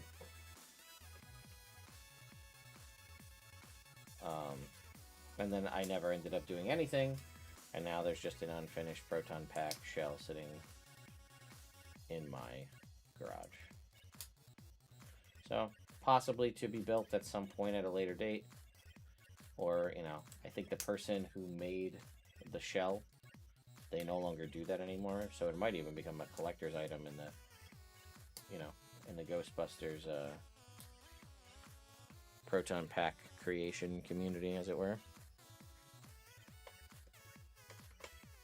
It's right like this. Alright. Shelf number 3. Complete. We are making some Lego minerals here. So we've got our last shelf here, and then here's our previous 2, and now we're on to the, oh, nope, not the final bag. We're on to bag 6, which should be, looks like rhodochrosite, which is a red mineral.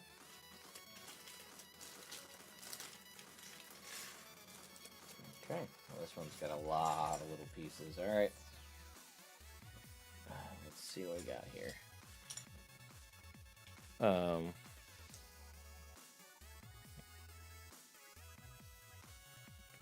Oh, I could make it an... Oh, that would be hilarious. I didn't even think about that. I could make an orange Proton Pack.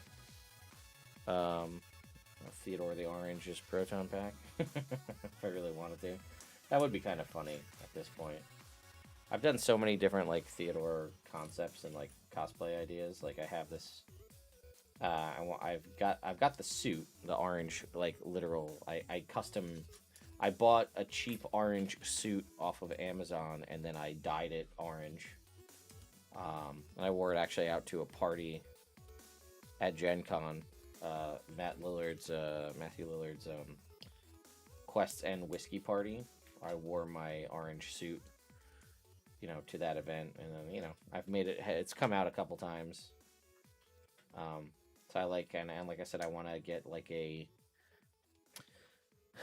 a house robe, like a fuzzy, like flannel house robe that's orange and black, so that I can sort of have like casual around the keep Theodore attire.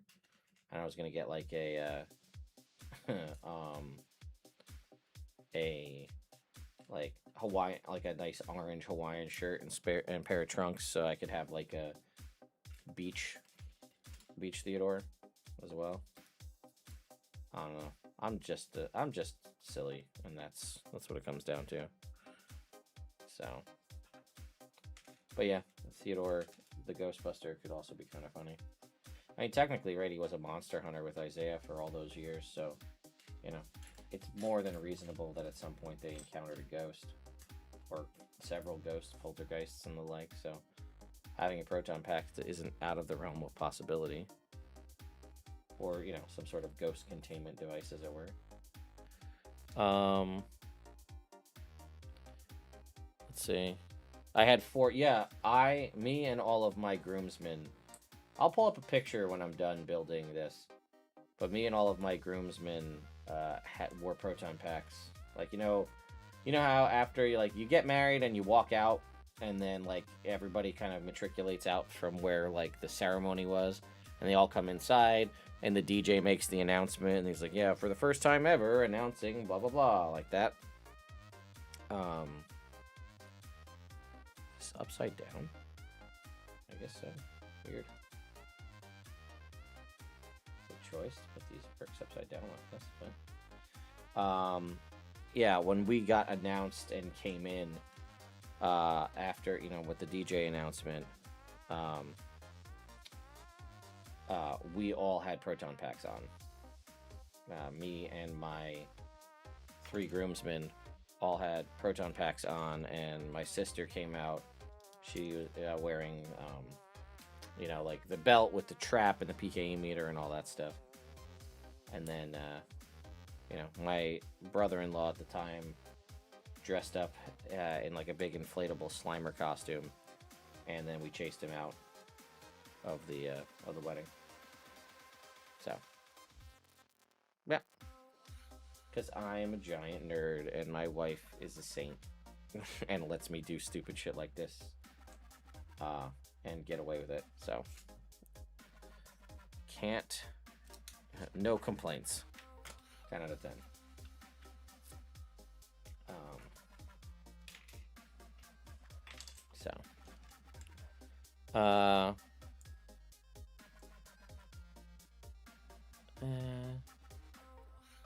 Yes, it's never good when rocks get haunted. That is true. Actually, I had to just go through and build out all of my... I got to figure out, for when we get into... actually get into, Vecna and dive into things, I got to figure out what my play is going to be, because we just went through, obviously, the effort of rebuilding all of our characters in the fresh instance of Foundry. So, I had to go through and, rebuild out all of my summons and stuff. So I gotta figure out what the summon, what summon is the play in Barovia. Is it, I've got Crag, and Crag can summon the Boulder Buds, and that's an option. I've got my Stone Golem. I've got a Unicorn. I really want to summon the Unicorn, but every time I've been, about to summon the Unicorn, Robert's like, it's gonna call, it's gonna draw a lot of attention to you, wherever you're going to be, if you're going to summon a beacon of, healing and light in this place. And I understand that, but that doesn't mean I don't want to do it. I do. But I've thought about that, being like, well, are we here to make a message, or are we here to go stealthily? Because if we're here to make a message, let me summon a Unicorn, and I'll ride into battle on a Unicorn. Also, this Unicorn is no slouch when it comes to damage, so I can't complain about that either, but... I don't know. We'll see.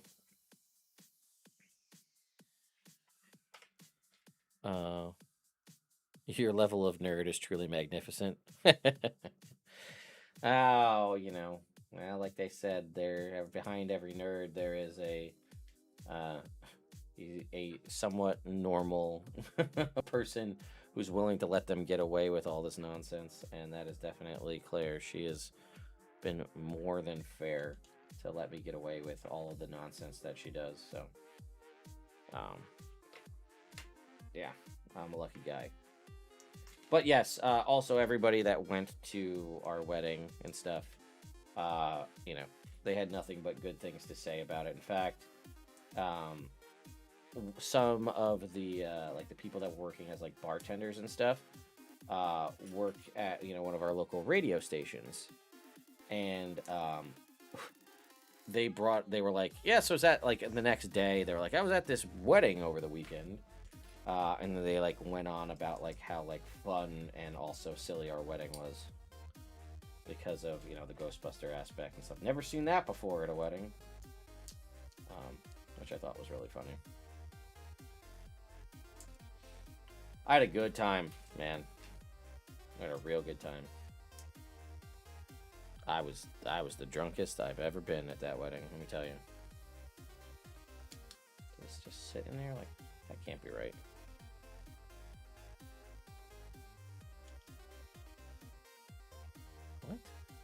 just sits like that? No, I gotta be missing something. Hang on. That can't be right.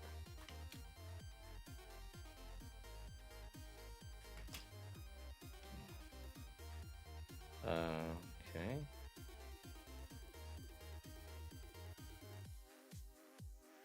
Oh. Wait. Is this supposed to hang over the edge?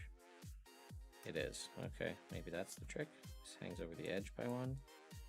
Now we put a clear stud underneath, looks like. This hangs over the edge by one. Clear stud. There's got to be one more, I think, right? Yeah. Okay. There's supposed to be a clear stud on the bottom like that. I screw that up. No, that's there. Okay, and that's there. Okay, now does this just like... What? Look at this, guys. Look at this building technique. So we've got these 4 open studs. You see that right there? 1, 2, 3, 4. And we take this and we actually turn it upside down, and it's gonna sit in there like that. Look at this. How bizarre of a connection is that? That's nuts. This is the most crazy. This is wild. All right. Weird.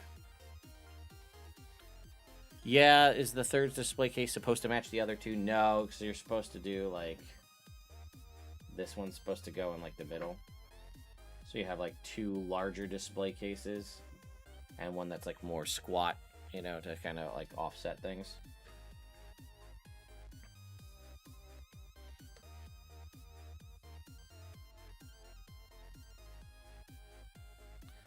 Alright, this is such a weird... I'm so, like... This is weirding me out, honestly, how this like thing is being built right now.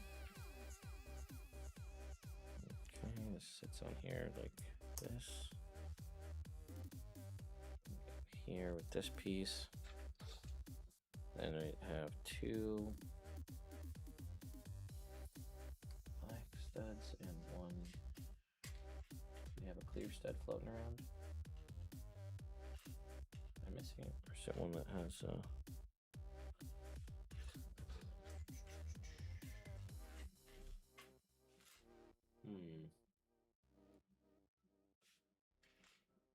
Nope. Let's see. Maybe I put one. Oops. My phone died. Ow, crap. Hang on. My phone died. Well, that was what was being our camera here, so give me 1 second while I fix that. Didn't realize because the camera was off.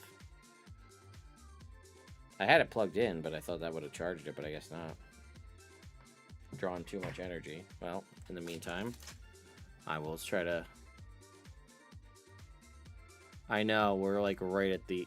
That's not what I wanted to do. We're right at the end here. Let's, Well, I can keep looking for that piece that I couldn't find while I... It's probably in the bag, you know how it is. We saw that happen before, but...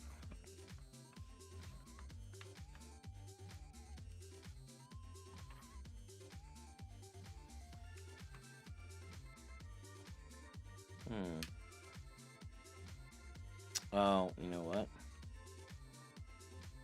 It's only on one side. Oh, figured out the problem. This is supposed to be a black stud up here. And then this is the clear stud. Alright, so I'm going to put these down while we try to figure out what's going on with this camera.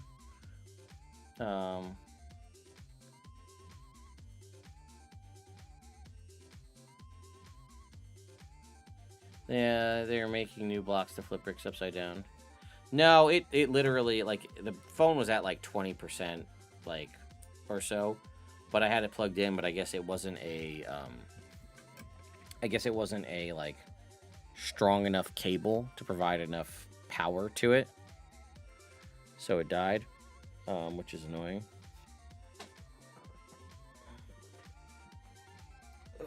Let's see, does this power brick have any juice left in it?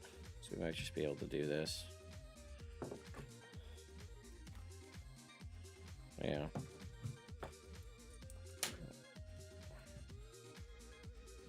Well, that's annoying.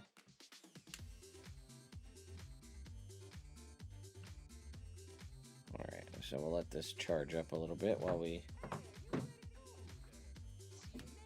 that going.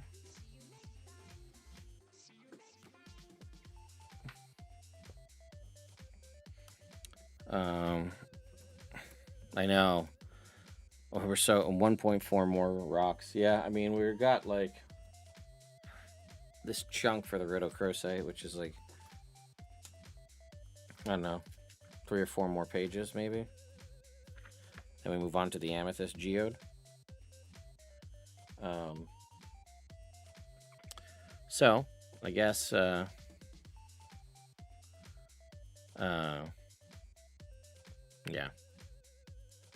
I don't know. Well, I'm glad you like the hat, Leprechaun. I saw some of the new bricks that have come out are pretty nuts. That are like they can sense direction, and like you can program the bricks to do all sorts of crazy stuff, like to make sound effects for like playing Star Wars and all sorts of cool stuff. So.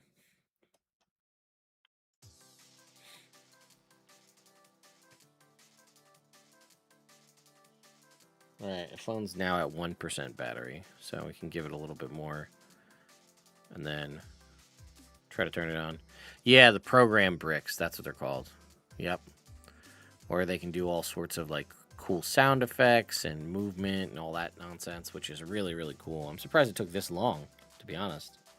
With all the Star Wars, like the cool things they're able to do with it. It's very neat.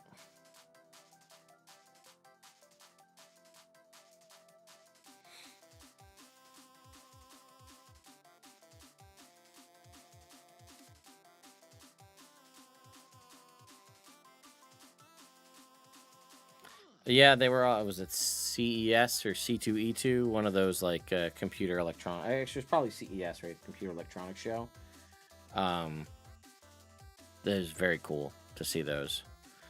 So it's crazy to see like, innovation in the world of Lego after it's been out for so long, but very cool to see regardless. So, yeah. Well, we've got 1.5 bricks left to build. And then we'll dive into the light kit. And see how complicated this light kit's gonna be.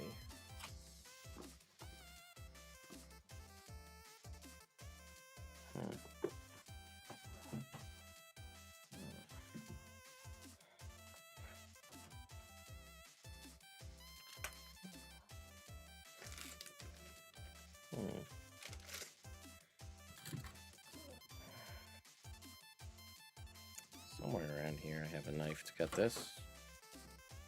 Where the hell is it though? I don't know.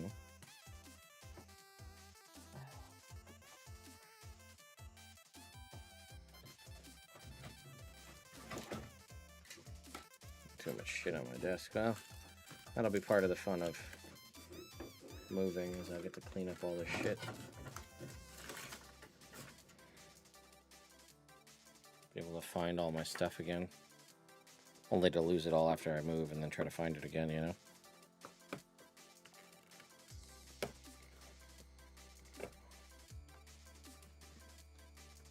Huh. The hell is that knife?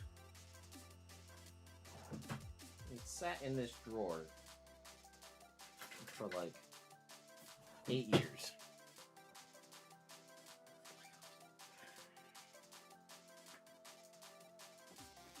Here's a pair of scissors. That work.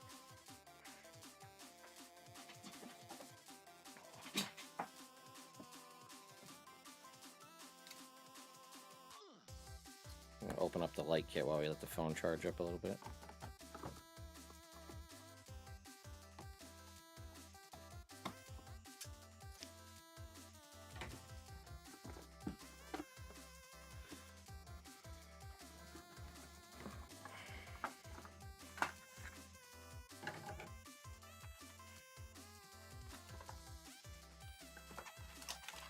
Got a bunch of stuff for the light kit, so I'll move that off to the side here. Alright, let's see, do we think the phone has enough charge? 5%. Let's see if we switch over to the higher power USB-C cable for the front of the computer, if that'll do it.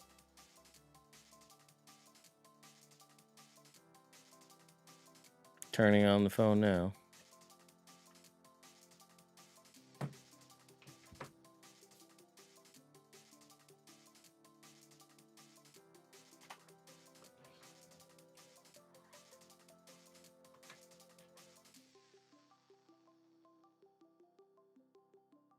I'll turn it on exceptionally fast.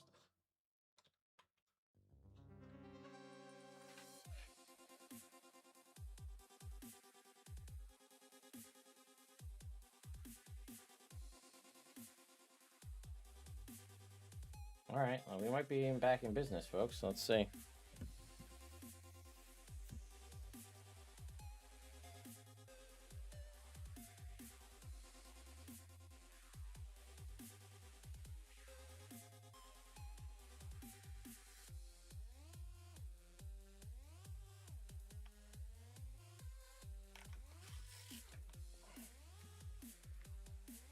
Let's see here.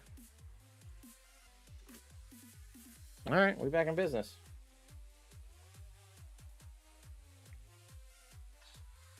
So, onward. All right, that wasn't too bad. Just a short momentary hiccup there.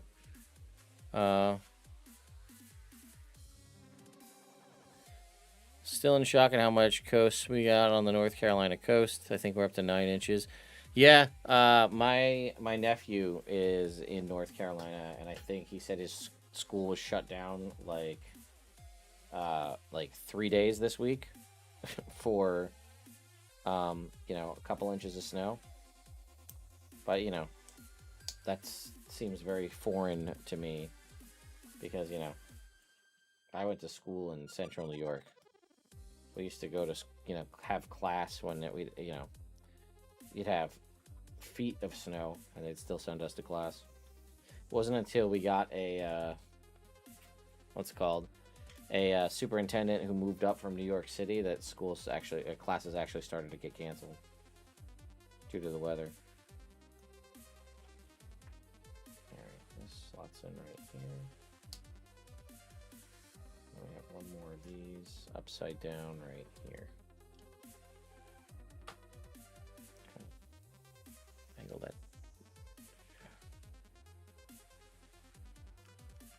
There we go. Turn that a little bit. All right.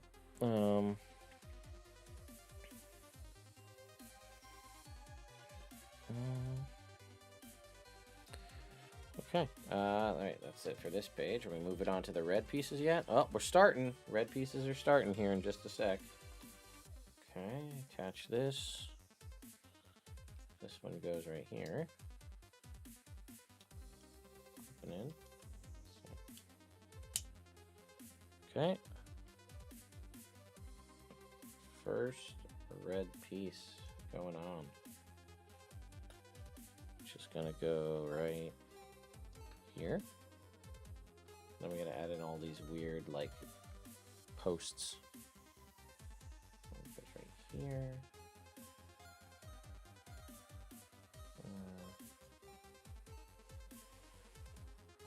There. Right here. And right here. Okay, oh, more posts. Go right. Where is this? Here. Here. It might go a little bit closer, and then we're gonna go, I guess, right here.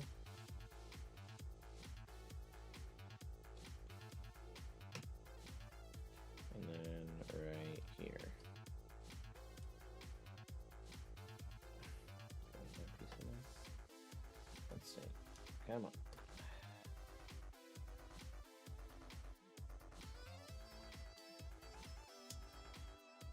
There we go. Well, we're not done. More of these. Okay, I'll turn. So we go here. And then I guess there. And like that. Alright. I'm going to take one of these. I'm going to add in 2 of these translucent 2x bricks and 2 of these flat plates that go across the top. And that's going to click in right up here. There we go.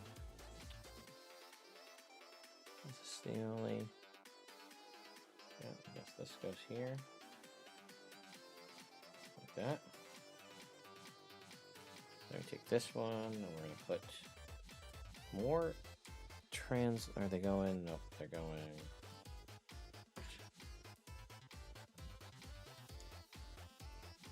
this way. Across this. Oh, I see, because then we're going to go the opposite direction. And then put flat pieces on here. And that is going to click in the front here. All right, starting to get an actual rock here.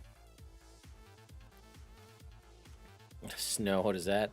Oh wait, I see that in the movies and the news. Yeah, we had 20 inches here in New York. That was pretty nuts.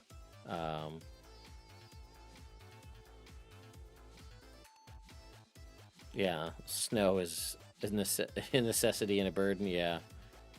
I'm in Toronto. We just got a couple feet of snow the other day.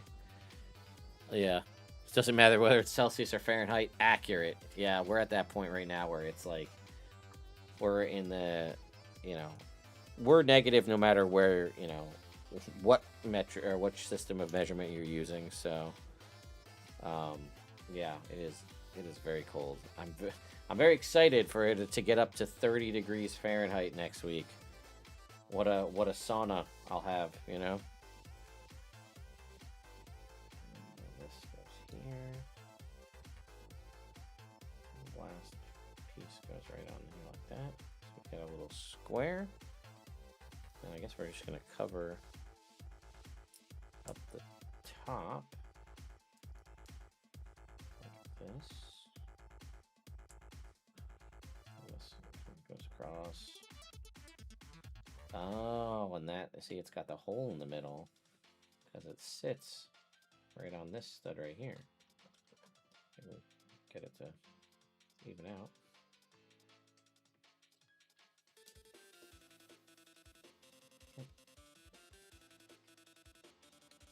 Come on.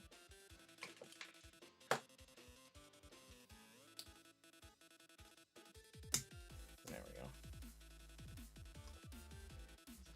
Did I lose a piece?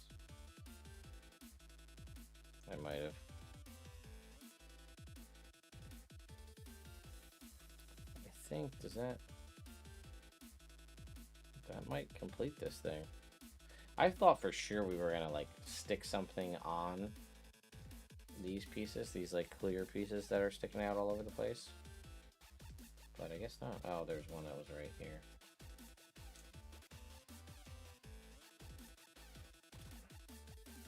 Is that it?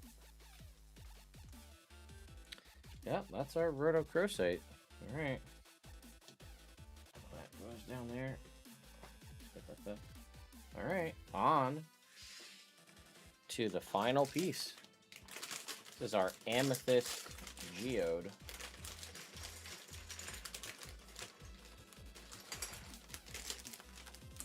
Clear and empty.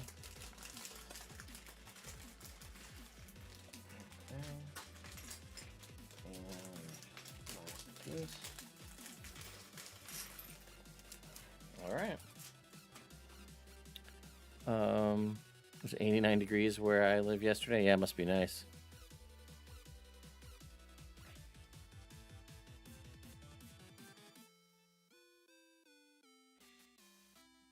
Yeah, you're talking about a 24 Fahrenheit this week. The same day's low, about 8 degrees. Yeah, 266.48 Kelvin sounds a lot warmer than 20 degrees Fahrenheit. Yeah, accurate. All right, well, we're on to our last. This is the final piece. Well, until we do the light kit, but as far as we built all of the stands, so now we're building the final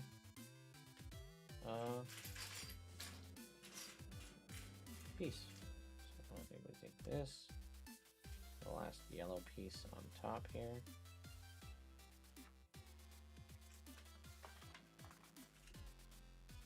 Feels weird to be starting an amethyst, building it like this, but get another one of these puppy paw pieces on the top here, which is so weird to me that that's how it's being built. So we're gonna do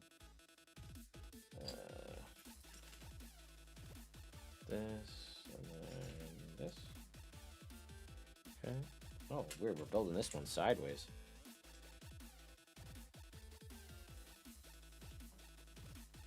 Oh, this is bizarre. So we take two of these together, and then one of these goes sideways with another one on top like this, and it connects by this tan piece sitting in there like that. Isn't that weird? It's so weird. They get real creative with their connection methods, you know? For this particular set. Alright.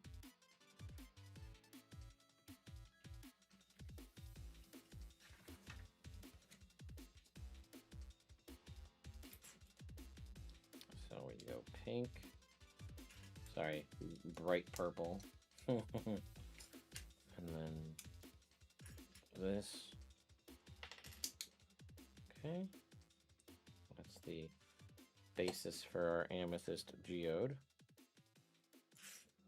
Take one of these. There. Got our sort of our like lilac purple squares, and then one clear right here. And then we're gonna take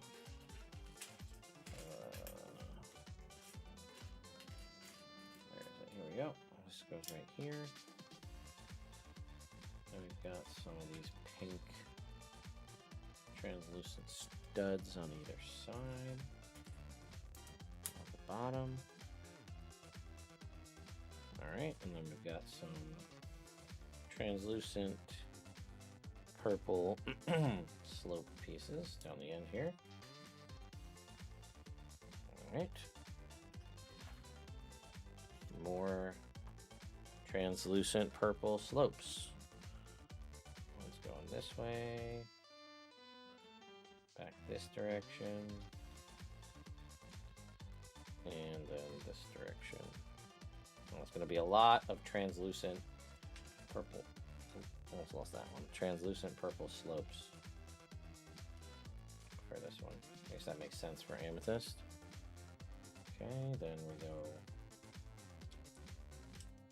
here. Then we go here. And this way. So many of these. And then this way. Sideways. Lot. These are my least favorite bricks to work with, and this is like, this one's got all, this is the last one, it's all of them. It's just all these bricks, these slope pieces. They're so slippery, especially, yeah, alright. And we, 3 more. One goes here.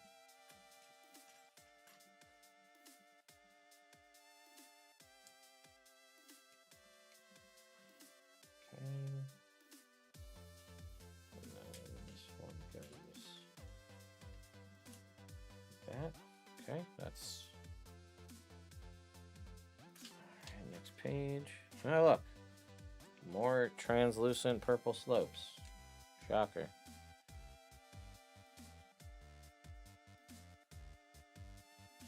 Are we out? I think we might be finally out of translucent purple slope bricks.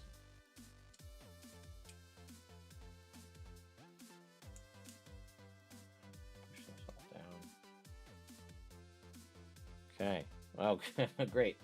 Clear slope bricks. All right.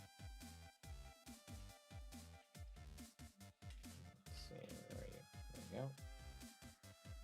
All right. I mean, I think this is the basis for our geode.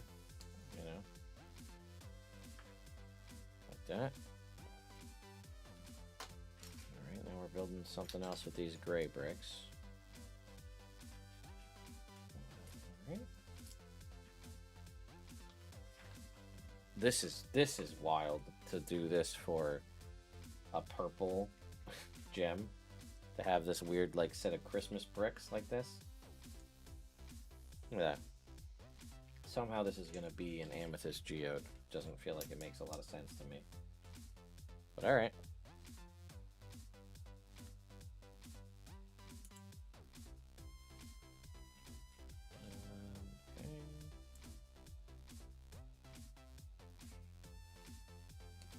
Joy. Translucent purple slope.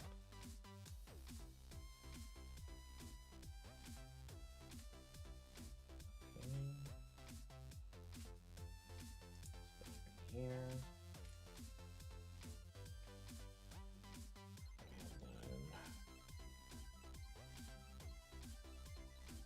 It's just so weird, like some of the choices they make sometimes with the colors of the bricks, especially if you're never going to see them.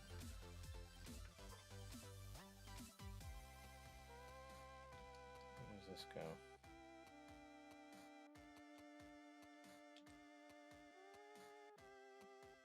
All right.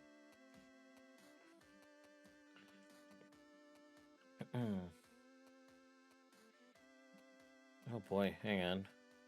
Trying to talk myself out of going and making popcorn at midnight.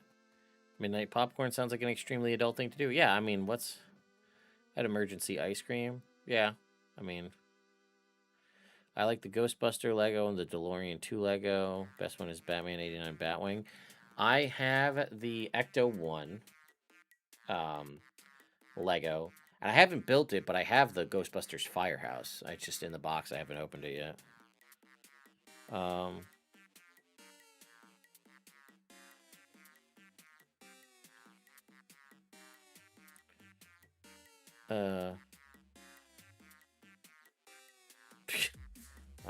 The elusive popcorn dreams.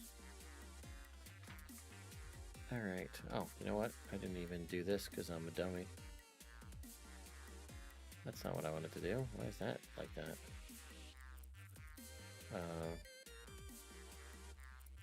Hang on, let's see if we go here. Copy this.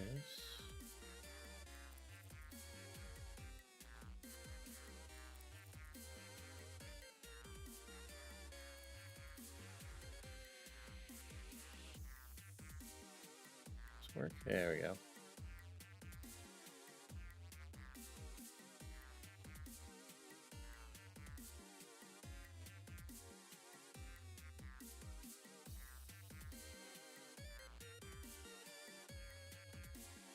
There, I meant to put the chat on the top there. I forgot, guys. Sorry, that's on me.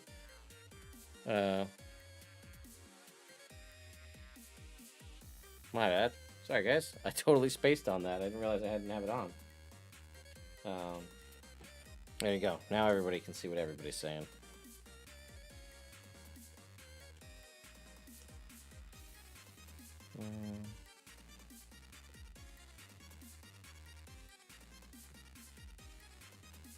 Okay.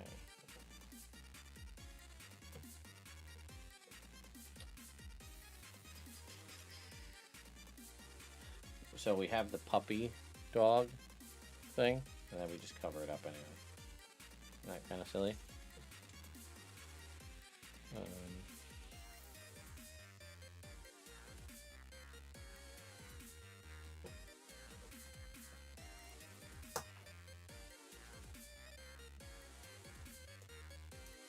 I guess because it's just like a smooth edged uh,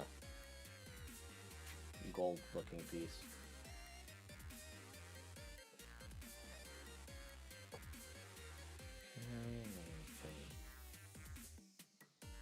This clear piece underneath. So on the front.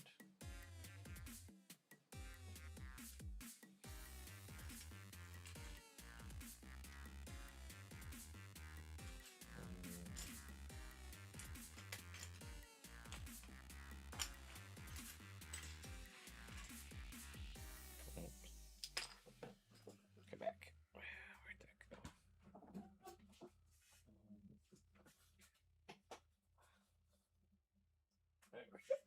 All right.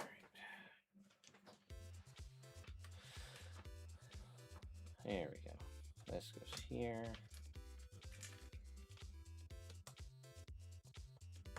And then this goes here. There we go. All right. Turning over to the next page. Looks like we're working up here on the top. Nope. Is this angled? No.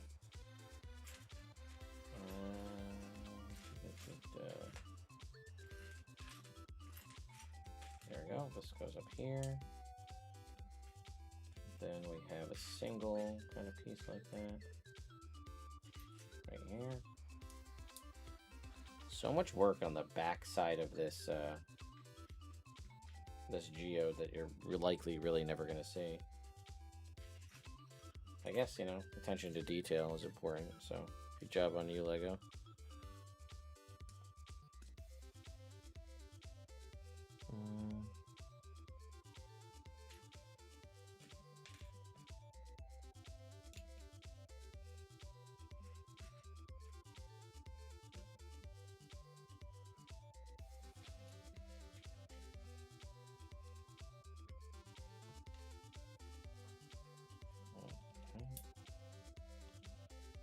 And we've got a stud on this side. And two more of these sort of slant pieces. Right. Now we've got to get this piece. Right. It's this. Then we'll get a clear. We'll get another one of these. Then we do that again. And one more time.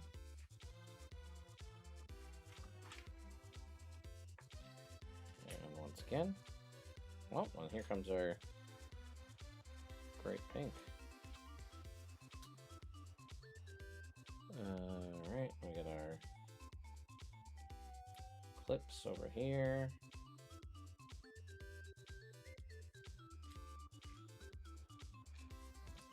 Clear piece, translucent pink, another clear piece.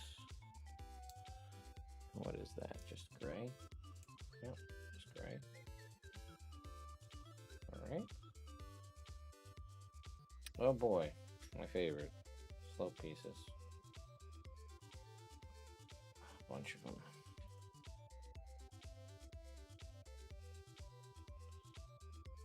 Alright.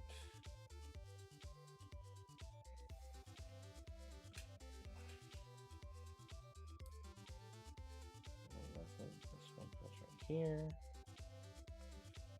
Alright, now we're building something else. This piece. Gray 2x plate. Nice smooth plate. Where's that at? There it is. One.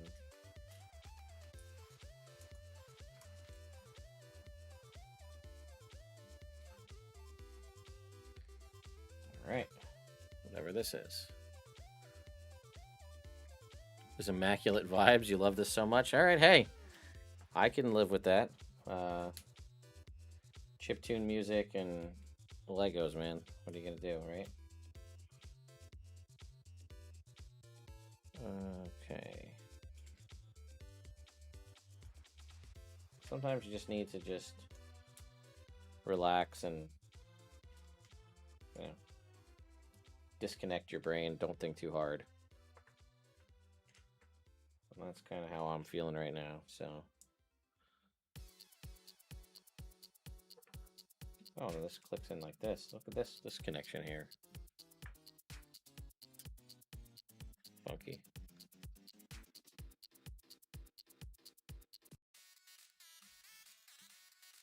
Okay, then whole thing is gonna go like this. This. Okay, this connects like this. Yep. All right.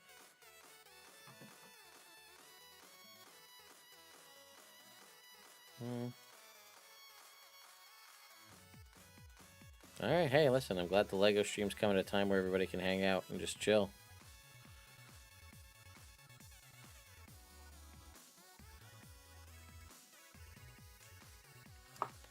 All right.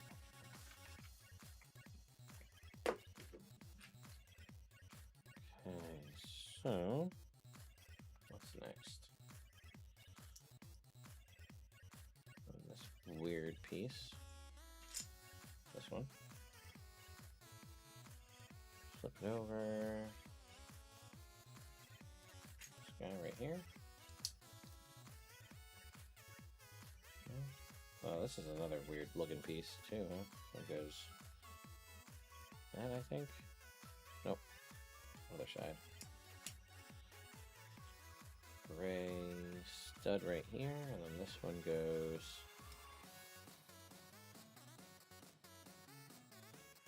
Oh. Okay, up here. So far, we still can see the red bricks, but we'll see if maybe those get hidden. Alright. Take and add.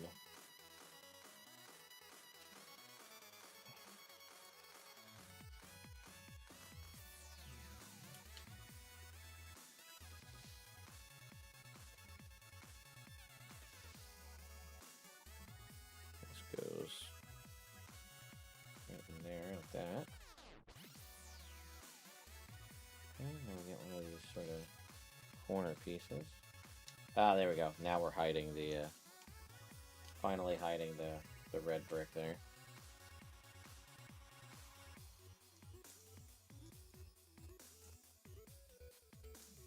This goes on there like this. There we go. Then this. Where'd that piece go? I just saw it. There it is. Nope.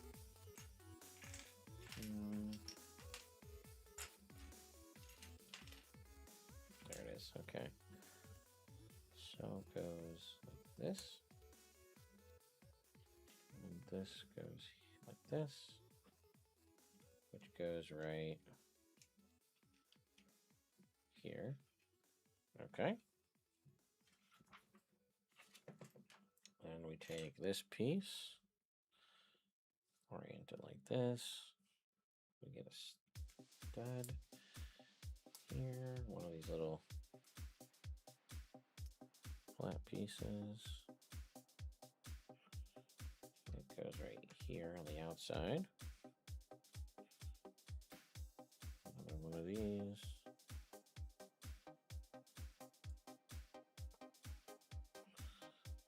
All right. Then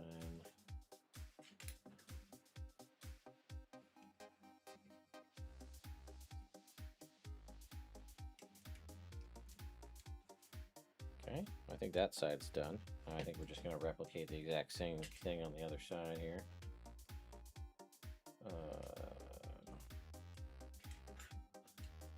This goes here. Yeah, it's going to be just. Oh, maybe not.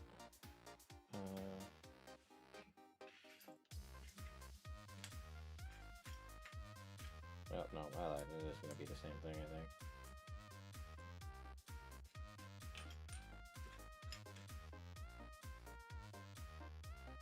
Just in reverse. Comes the pink.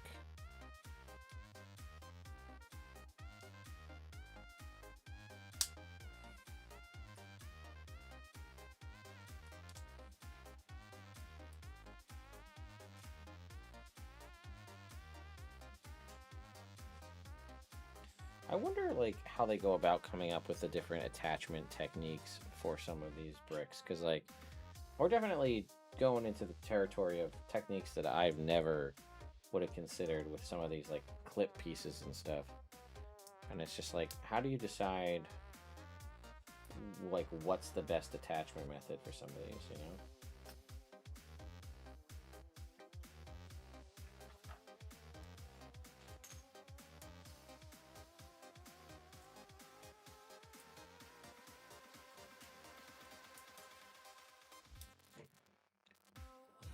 More slants. Slopes. Here we go. There's that one. Here.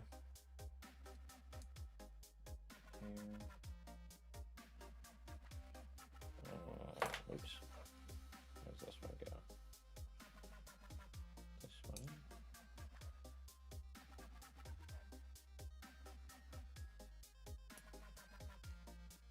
Good news is I think we're almost out of all of these kind of pieces, so we might finally be able to move on to pieces that we can actually easily handle. Okay, and then we come over here. We're gonna do our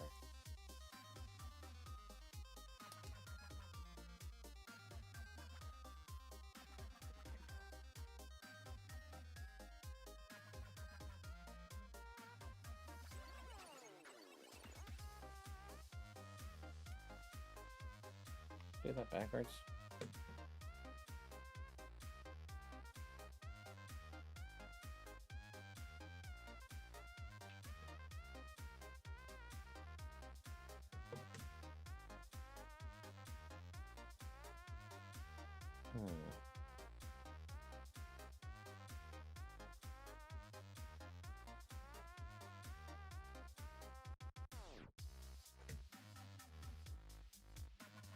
Oops.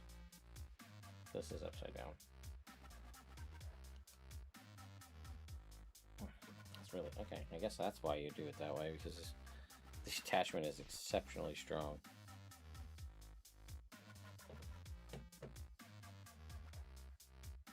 So that goes like this, and this goes like this. There we go.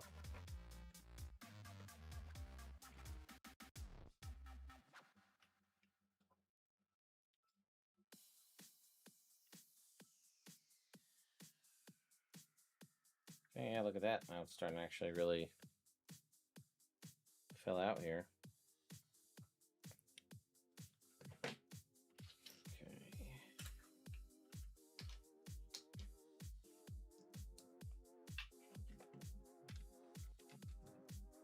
There we go. Somehow it feels like this half is going faster than the other side for some reason. I mean, maybe to some degree because I've done it already, but... Did I do that wrong? I did. This way. This goes... This.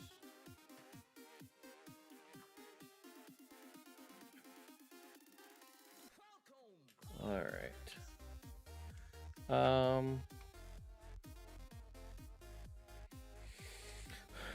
I see I'm not the only one double stream watching. The complete opposite. Yeah, I can imagine they're the opposite of Robert's stream, given the fact that it's the end of Curse of Strahd at the moment over there.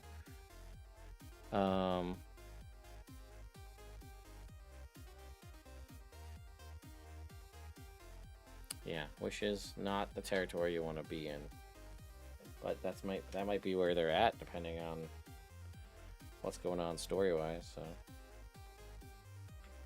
all right, over. this out in front so you guys can actually see what I'm doing.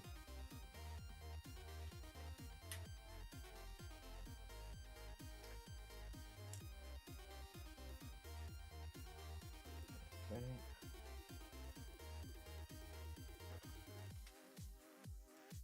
All right, we're home stretch here.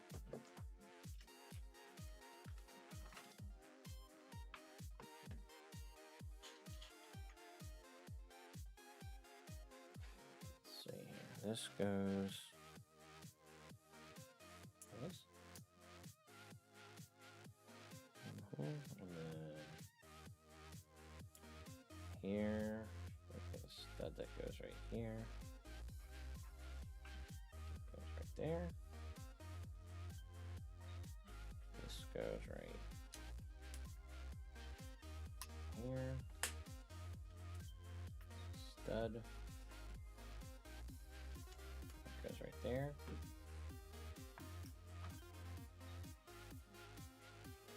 And there it is. All right. That.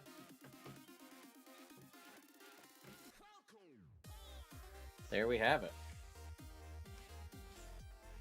All right, let's go ahead and pull up.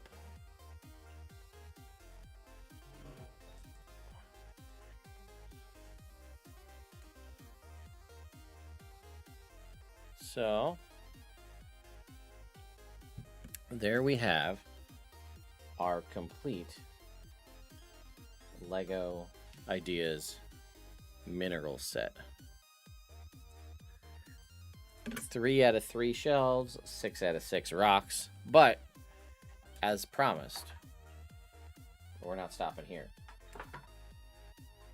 So, Theodore, I'm going to move you over here to the side. We've got a set of lighting kits to install. So,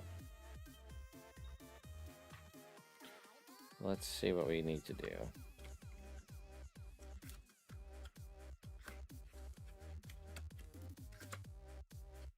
Okay.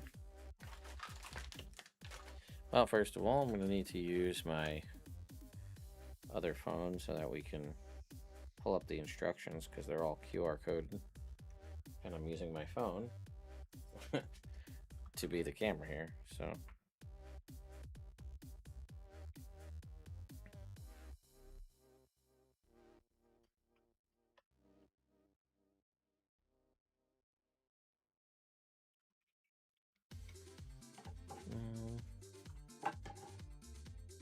what is the model number? 21362.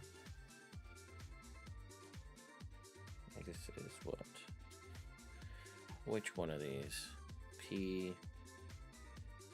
Yeah, there's different types of kits depending.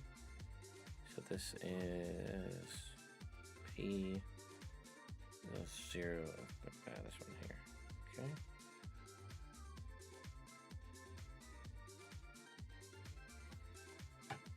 All right. Also be a learning experience for those of you who have never done one of these before. So, first thing we need is the expansion board. Let's see. This is all the lights, I think. This is the components, and this is the sources. So you can light these either with battery or USB-C, or maybe it's micro. I forget what it is. We'll see. This is the sort of power supplies.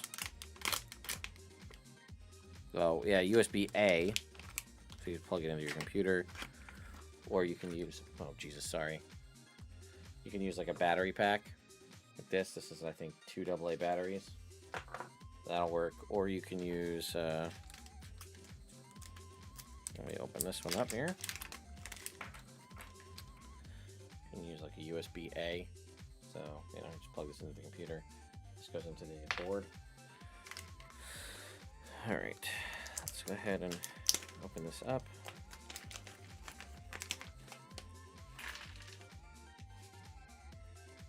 Okay. So, you know, it might seem intimidating, but it's actually pretty easy in the grand scheme of things. So let me just pull up the instructions. So what is this? 6. So this is what we're working with. This is our expansion board. And then again, so our power supply method is going to plug into the outside. And these are all sticky backed too. So if you wanted to like stick it on a shelf somewhere. So we're going to go ahead and plug in our power, the outside expansion board.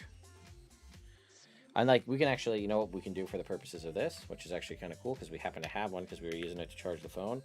We could just use a external like battery brick and just plug it into that, and that's how we'll get power to it, so we can see what it looks like when it's all lit up. Okay, so now we need component number 1.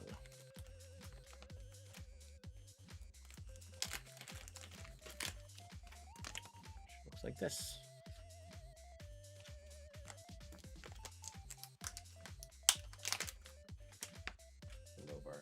Battery. Okay, is everything.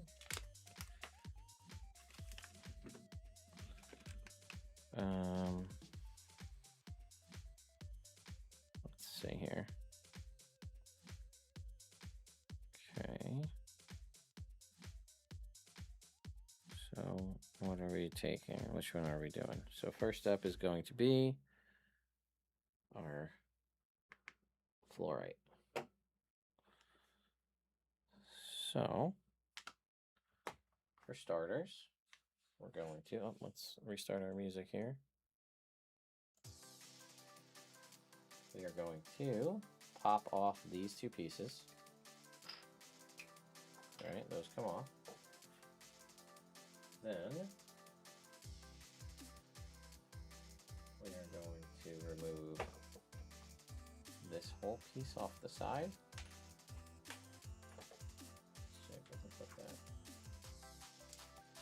Okay, that comes off,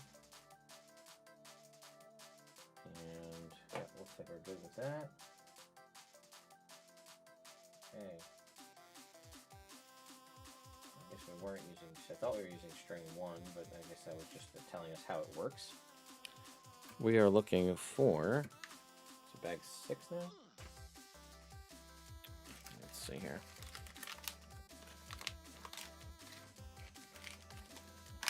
No, we already did that. Bag 3, I'm sorry. Which makes sense because this is the blue ones. We'll put one back in the box. All right.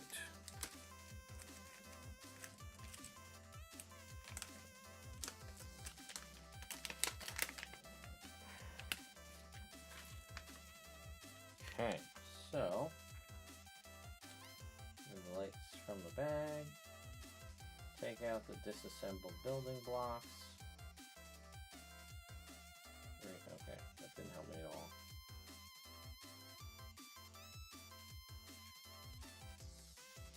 Okay, so it looks like we have a couple of light pads here. Let's see how we do this. Sorry, earthquake again.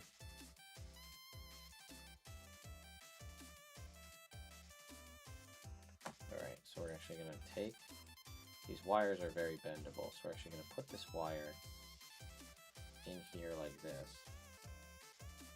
and bend it down. So this is where it gets a little tricky. So we're going to kind of do that. And the problem is, I keep losing the instructions because my phone keeps going to sleep.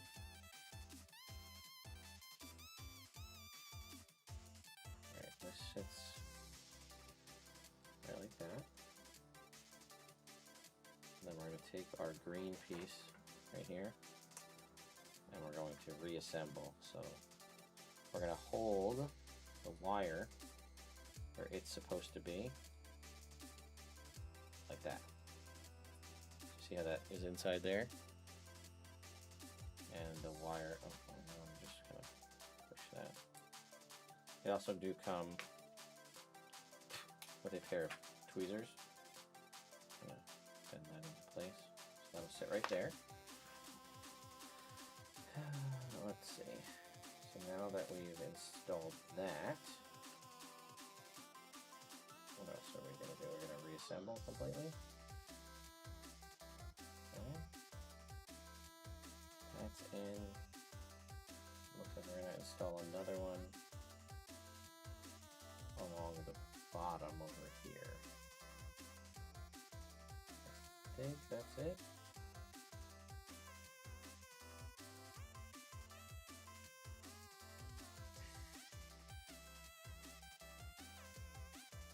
I'm just trying to see because it's got all these wires like linked, like daisy chained together, and lighting kit number 3 only had 2 sets of wires.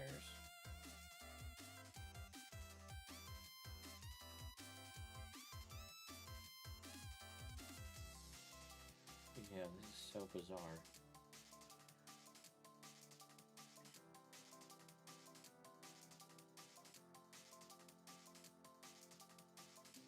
Yeah, see, it's got a light in there. See, it has these all like daisy chained together, and these are not done that way.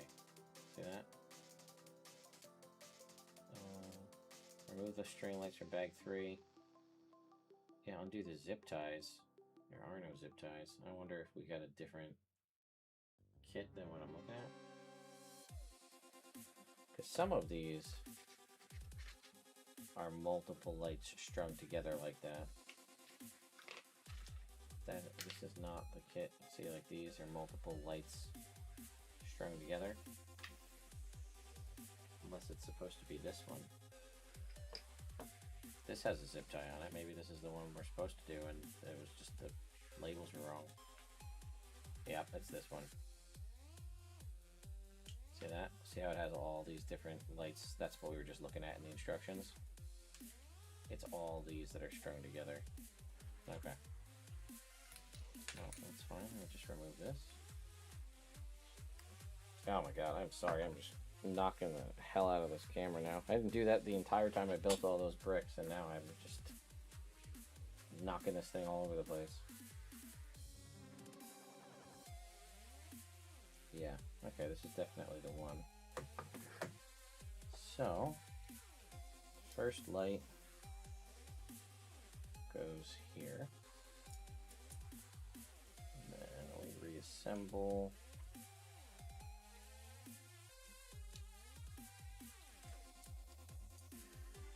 Let's see, first light goes in there.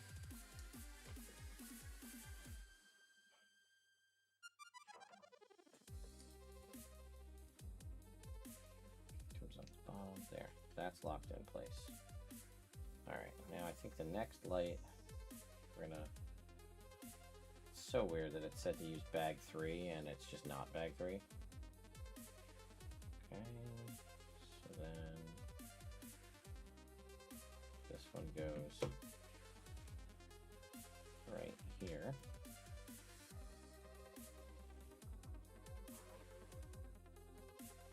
And we reassemble this piece right here. Look at that. Bent up like this, and then this piece goes right the inside this. Oh, I see. So we've got the little break in the piece right here.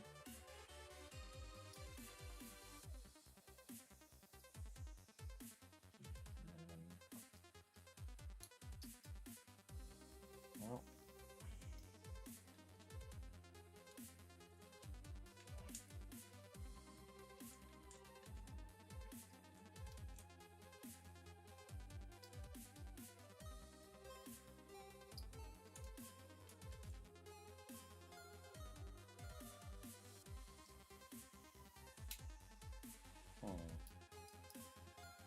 This is proving to be a pain in my ass right now.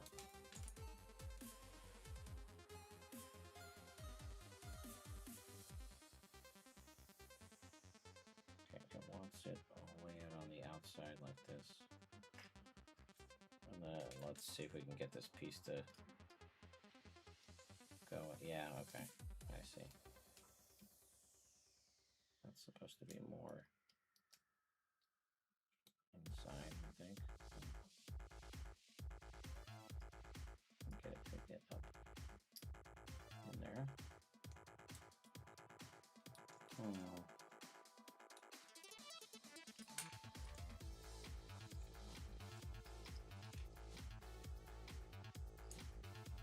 Oh, well, this is where it starts to get. You can see where the frustration would come in if you weren't.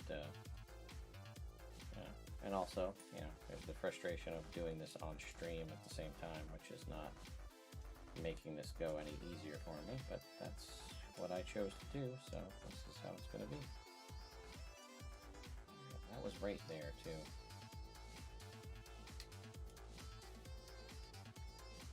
It's supposed to be inside more, but it's not.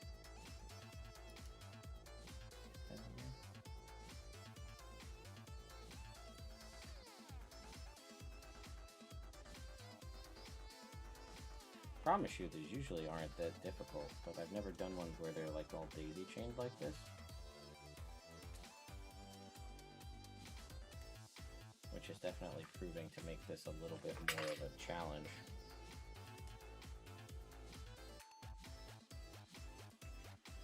So I did like a whole set for Nightmare Before Christmas set. I see like that wants to pop out, and that's gonna be up inside there, and it's not.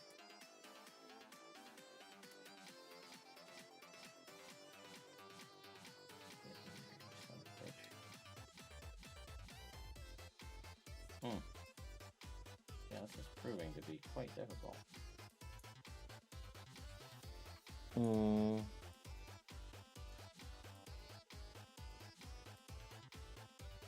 Yeah, New York State, terrible fault lines for sure. They call them the Lego frustration lines here in New York. Okay. It's supposed to fit right in there.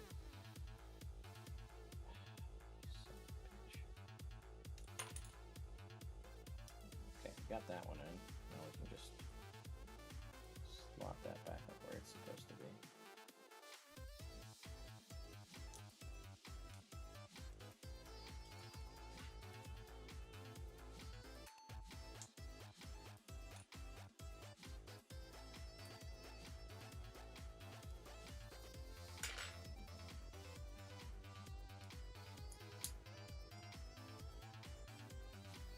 Okay, there, we got that in.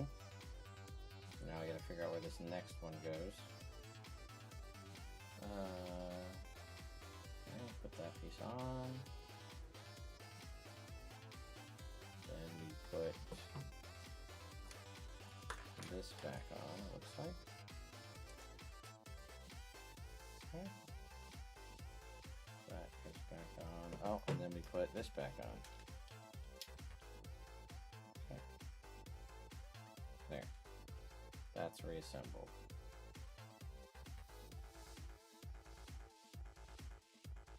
Now we're going to remove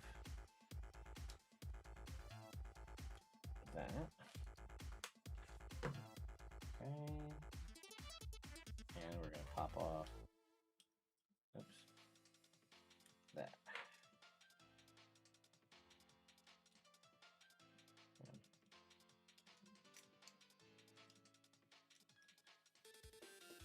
Why am I not clicking in?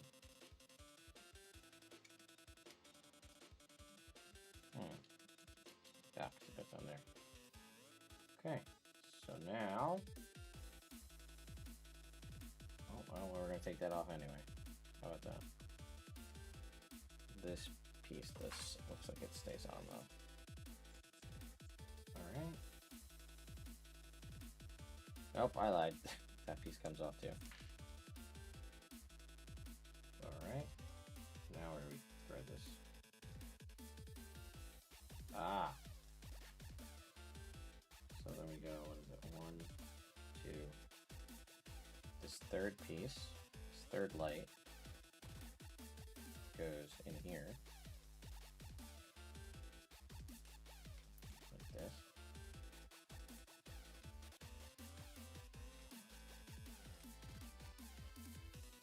Okay.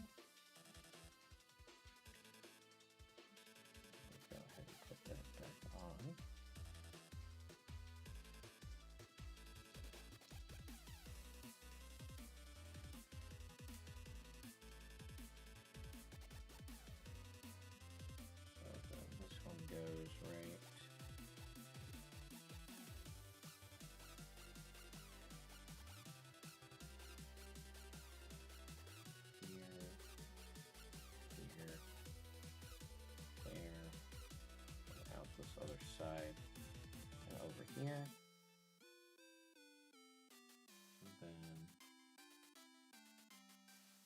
yeah, place them in the right position.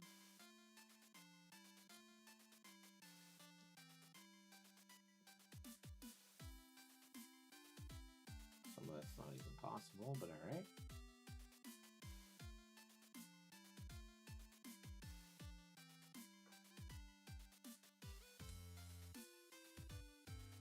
Okay. That goes there. Then what? Okay, then on this piece, I'm gonna remove this.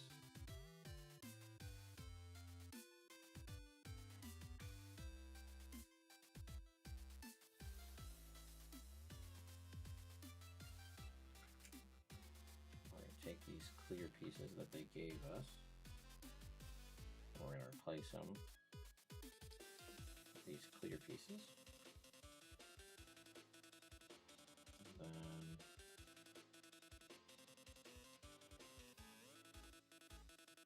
okay, so for this, I'm gonna stick this inside here.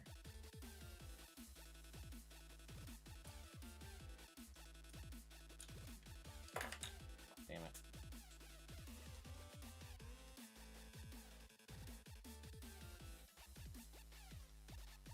Okay, where is that piece I just dropped? Not right here. All right.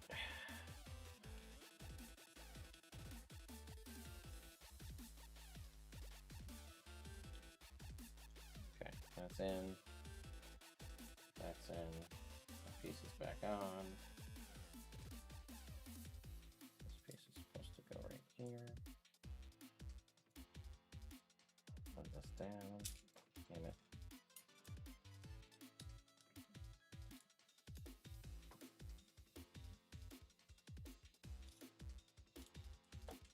Yeah, you can see how this can be a little bit on the frustrating side. But the important thing is we are very close to finishing off this piece.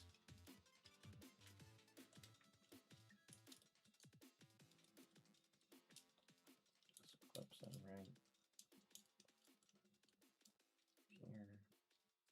The piece goes there. Well, this piece goes down here. And then clip back in our piece like that. And then, okay, go ahead and pop off this piece, and in a similar fashion, go ahead and remove this.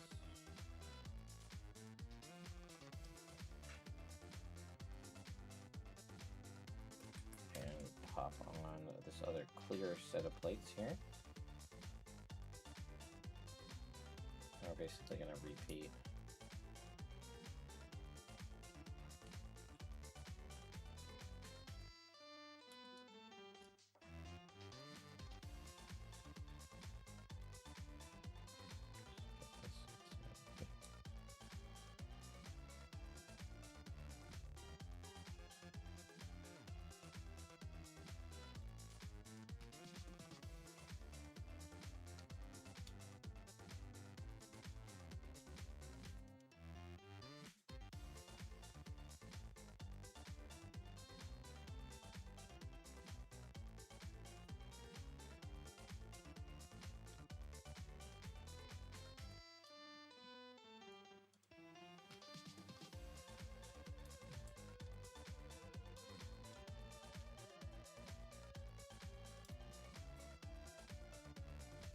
There we go.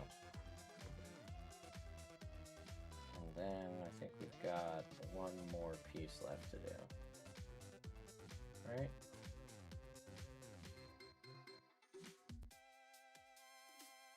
That's all done. Done. Come on, PDF.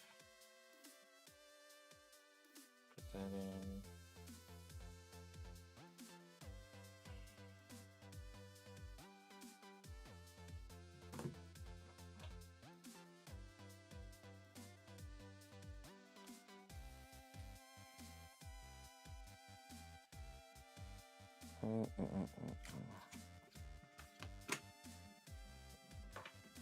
Man, this has proven to be pretty frustrating, but we're gonna get it done. That's on.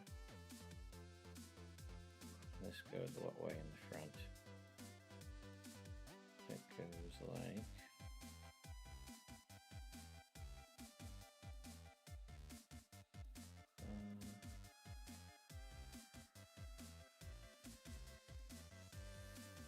How do we attach this to the front?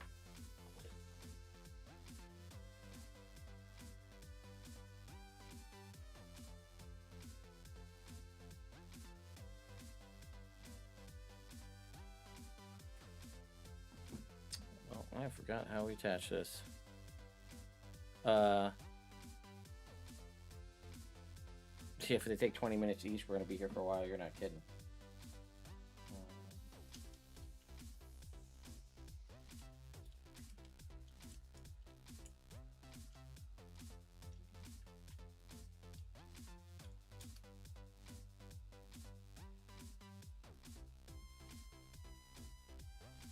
Alright, let's see if this actually works.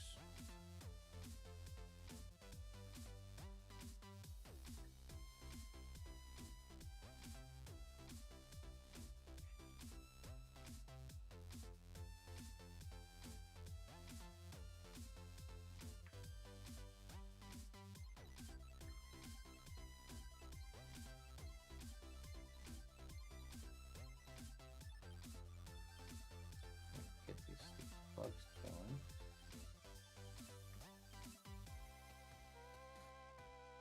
I'm gonna make sure there's nothing funky with these plugs.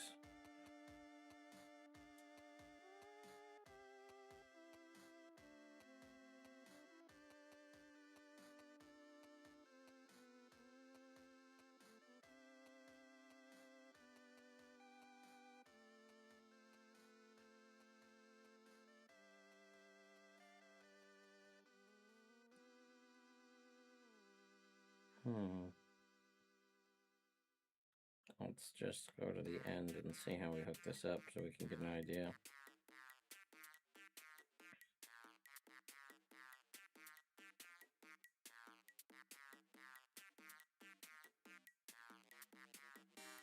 Let's connect to the 4-port expansion port. Yeah.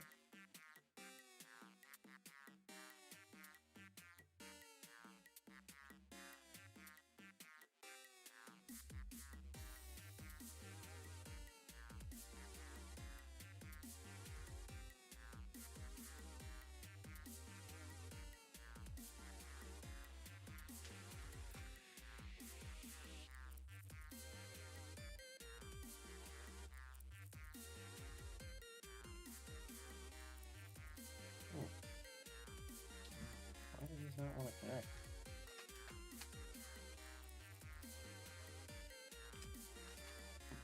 This is, so I was gonna say, even if I stop the stream now, I can at least hook up the one so we can see what it looks like. But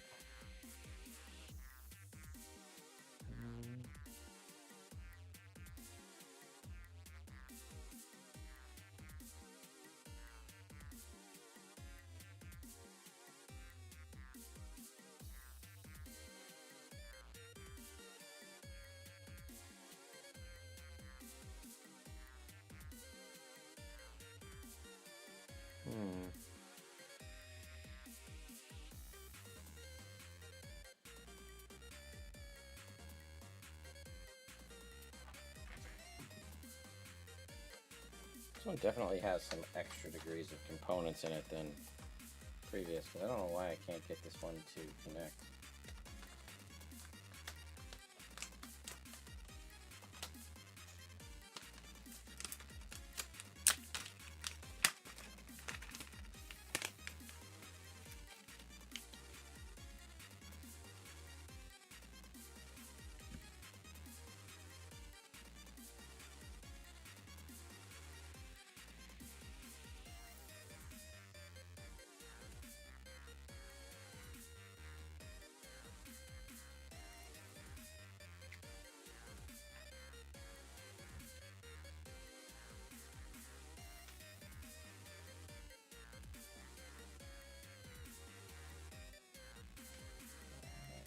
there's a lot of, they also, one of the cool things about this kit, although it's being an absolute pain in my ass, is it also it has lights to light up all the rocks, but it also has lights to like light up the stands as well, which is nice.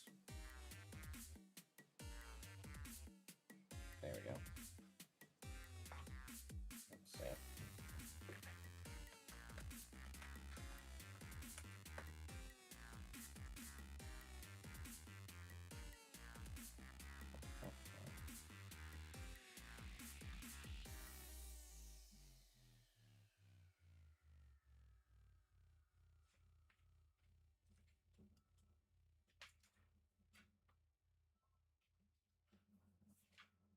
I wonder why there's this inverter. Okay, screw it. Let's go direct. Let's see if this works.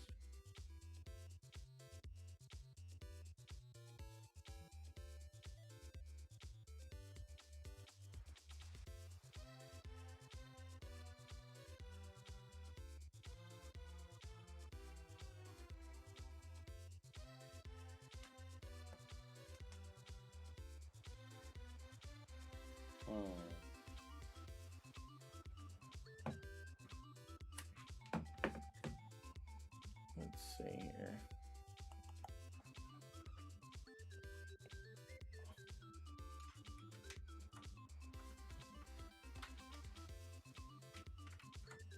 There you go. So, like,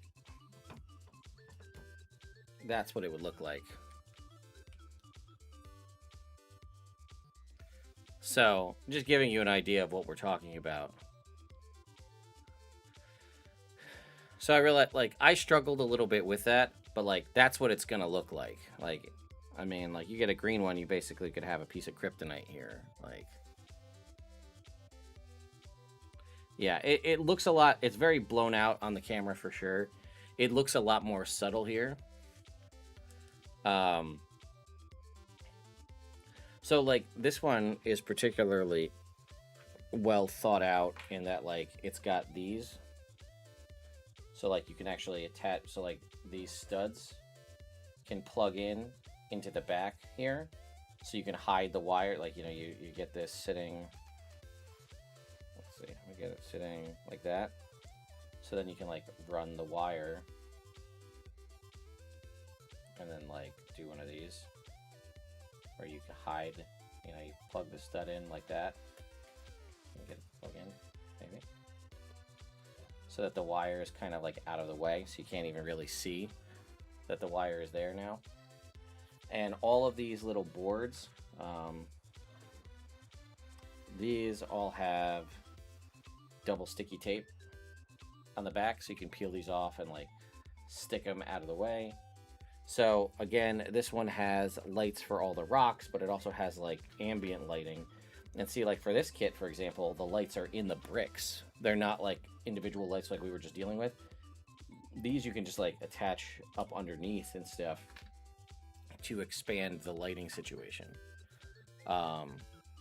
So again, I don't know how much of this was just me fumbling because of the fact that, you know, I'm trying to do this on camera. And, you know, sometimes, you know, it's one of those things where, like, whatever, you know, a very Murphy's Law situation. So, I don't know. Let's see what the next kit looks like. Because not all of them are this complicated either, where there's that many lights that you have to wheel around, you know? Let me go up. Because the next one on the list is the orange one. So maybe we can just see what that looks like. And, you know, it also depends on the degree of disassembly that's required. Let's see. What does this one need? Yeah, okay. The orange one's super quick. Let's go ahead and do that one. Just so you can see. So go ahead and pop this. I'm going to take that off. And then we're going to take these two off.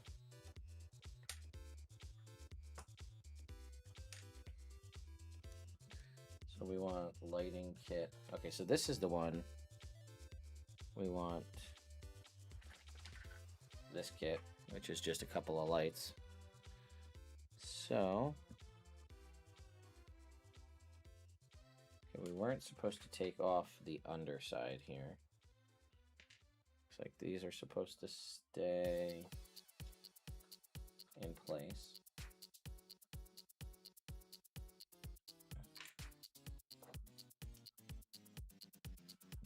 I really should just remove this song from the playlist. Alright, so those are supposed to stay. And then, go ahead and take, where's that kit? So, looks like we take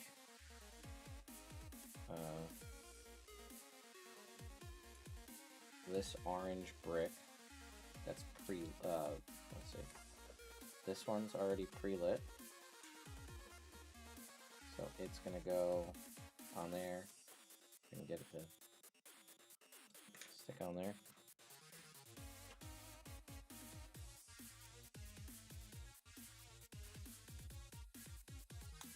There we go.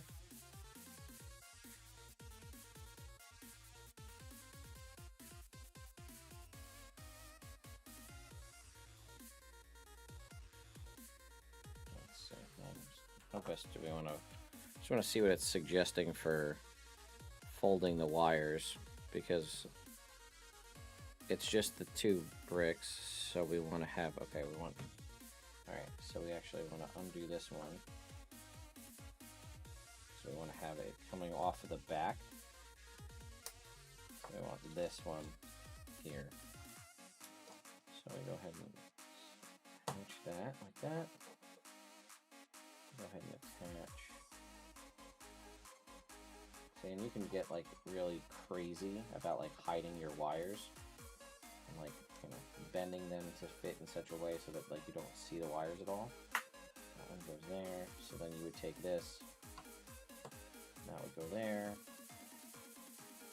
This would go here, and then this last one is just going to sit up underneath the stack, because the stack is all clear. So we should just be, yeah. So this little light pad is going to sit right here in the middle.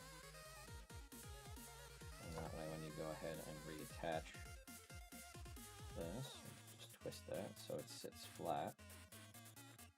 You want it right there, and then you're just going to go ahead and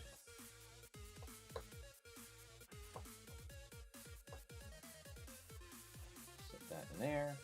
See, now that one went real quick, right? That one's done now. So if you wanted to see what this one looked like, you would just plug this in. And for reference,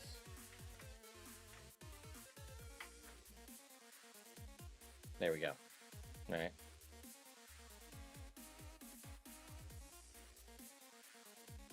See, now I could have probably bent this wire behind that so you can't see it.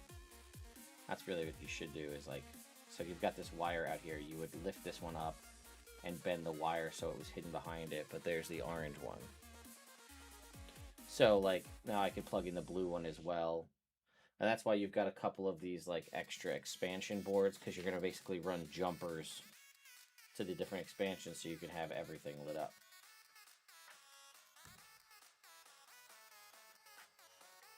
But like I said, that first one was a little bit difficult because it really had us get those lights up inside it. Let's see. Can we...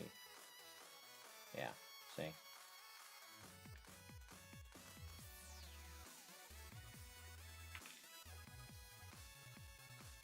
If you really kind of, like I said, you can get really, really crazy with how much you want to hide the wires. But like, even just that little bit that I just did, that's infinitely less noticeable than what we just had a few seconds ago.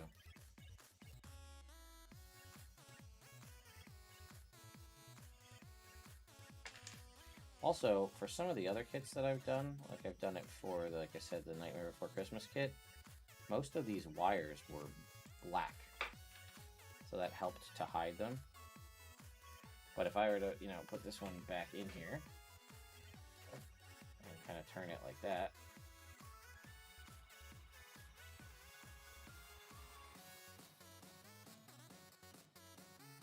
And now you've got, that doesn't look so bad, right? Especially you won't be able to notice it. And then if we were to pull our, pull this down here and then kind of hide with the wire down here, like from the front, if this was snaked down this way. Because you also could take other bricks, right? Like you could take, this is a bad example, but you could take a brick. You would probably do this with a plate and not a stud, but like you could, attach it in here to hold something back like that. But, when you look at that from the front, it doesn't really look like there's anything out of place there. And then you could just energize that and then you're good to go.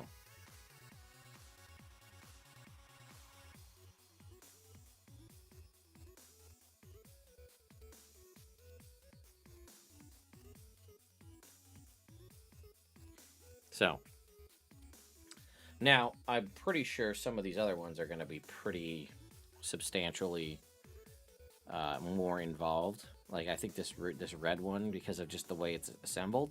But maybe not, right? Let's go ahead and take a look. That one's back in place.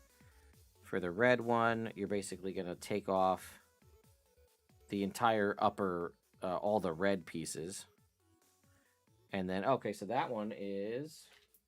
these. It's this one. So you remember how all those red bricks are kind of sitting on top of a 2x2 sort of flat plate? Well, it's just got replacement plates with lights already embedded in them. So go ahead. Let's see. Let's give this one a try.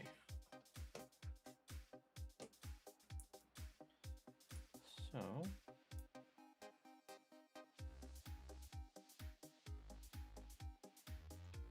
yeah, see now this one is black wires. So this one will very much with this piece will definitely blend in a lot better.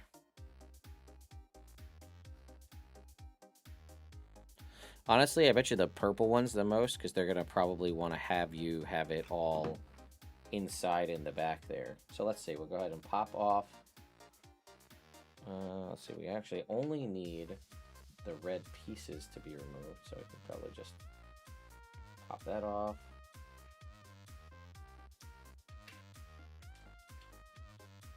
Pop that off.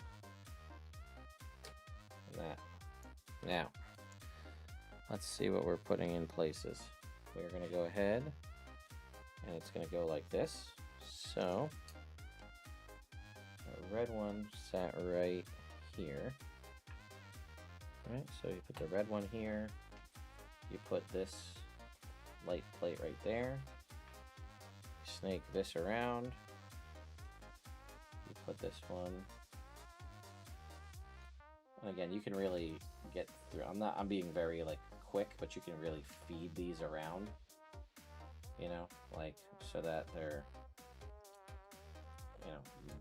feed them in between all the different bricks so that it's very, hidden. I mean, but this, like I said, the difference you could see with the black wires, you can barely make any of those out. Now, if we do this, we do this, we do this, and then I bet you we're gonna have to pull this piece, this center piece out here. That's gonna be a little bit of a pain in the butt because there's no way to, because that's got that like solid core.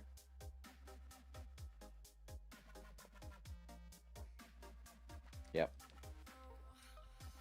Okay. How the hell are we gonna get this one out?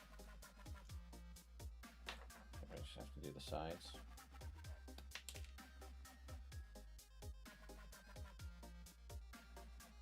Well, we went through the effort of building this thing out in such a way that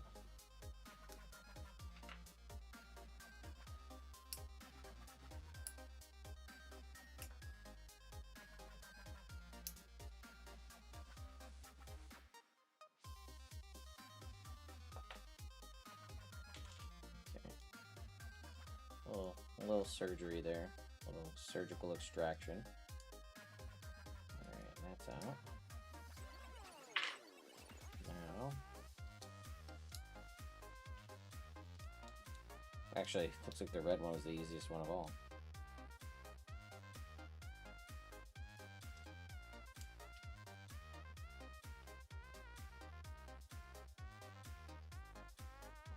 Done. Alright, well, here we go.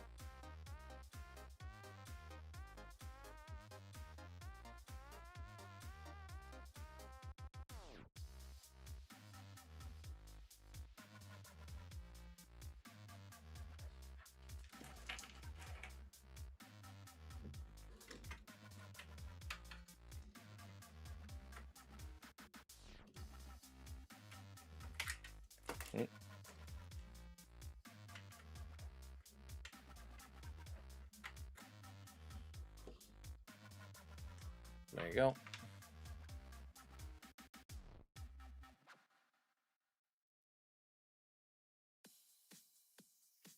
Yeah, so there you go. Pretty neat, right? Like that's a solid, that was simple. So yeah, when they're already done in the plates like that. So just go ahead and move this. Move this over here. This can just sit anywhere. Sits right on there. Just kind of bring this wire down. They started adding these threaded studs like this. This is new. They did not used to have, the ones I've had in the past did not have like the threaded 3 studs like that. And like, see, that one was basically indistinguishable. Well,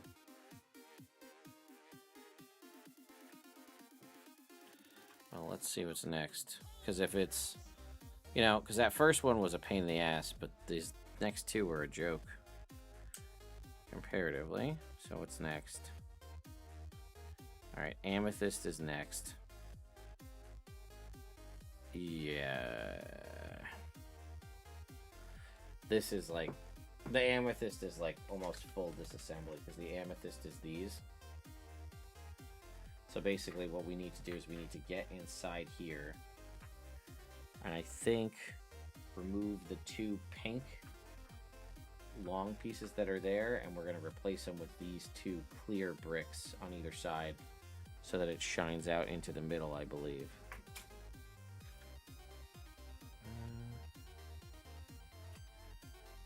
Well, let's see. So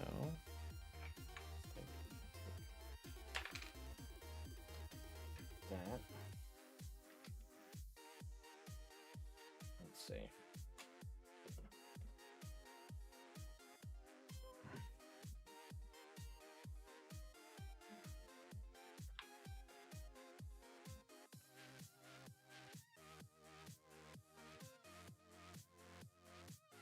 Yep, I think that's the plan, is to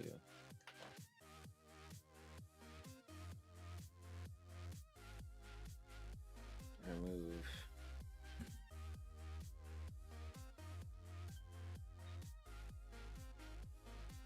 yeah. It's this, which pink one is it? It's this pink one right here.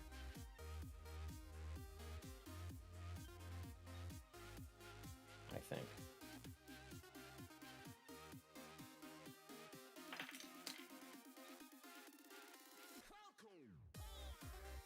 Oh.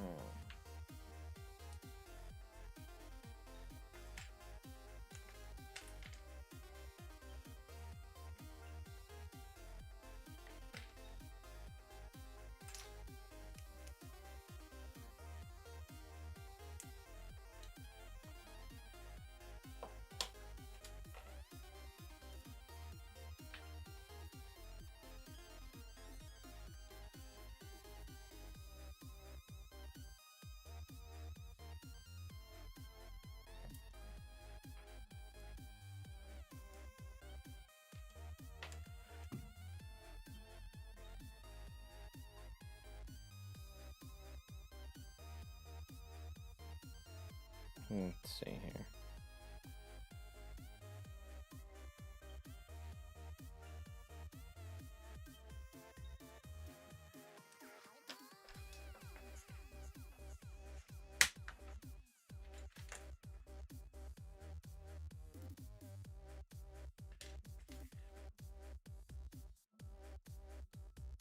So that's one of them. Question is, did I do the right one? I did. Hey, look at that.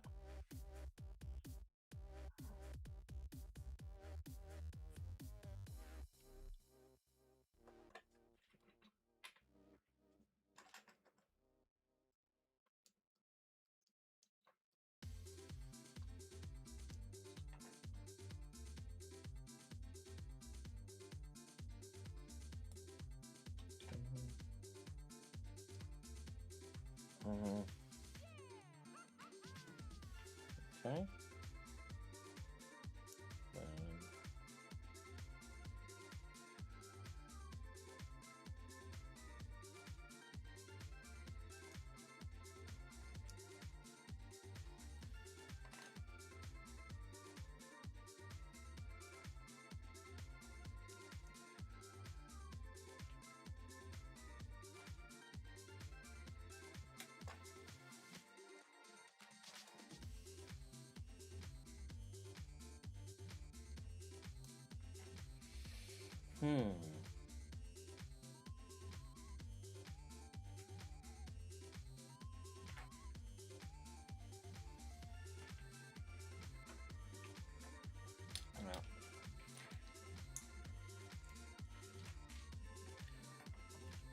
Well,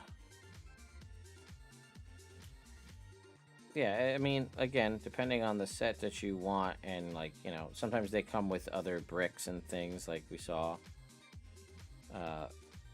Let's see. Make sure I'm doing this right. That looks right.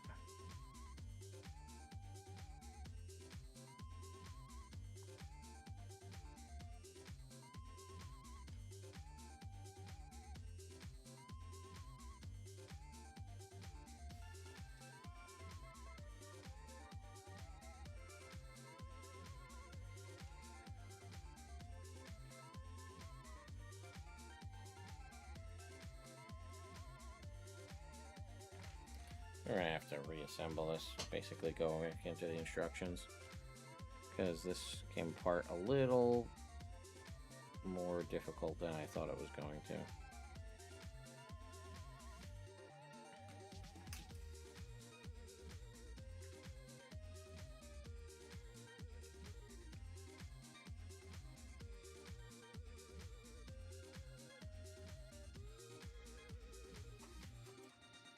Alright, let's get back to what this looks like.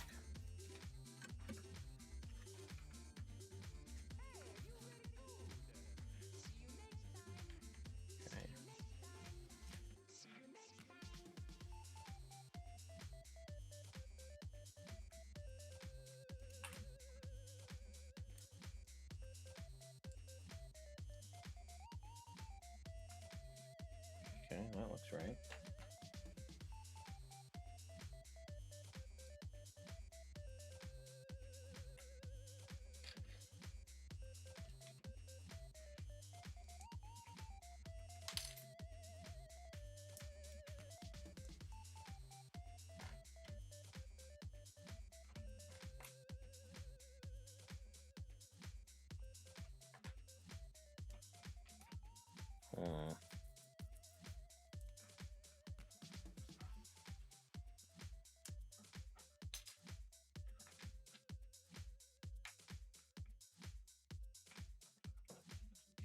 Let's see.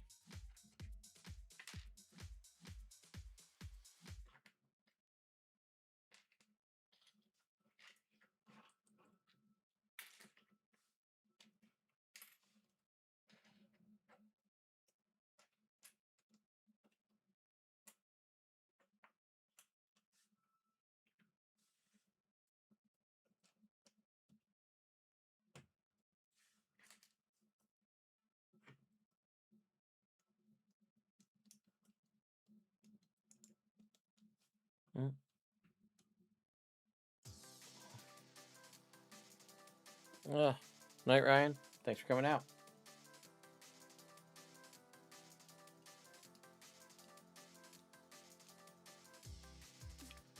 Okay, that looks right.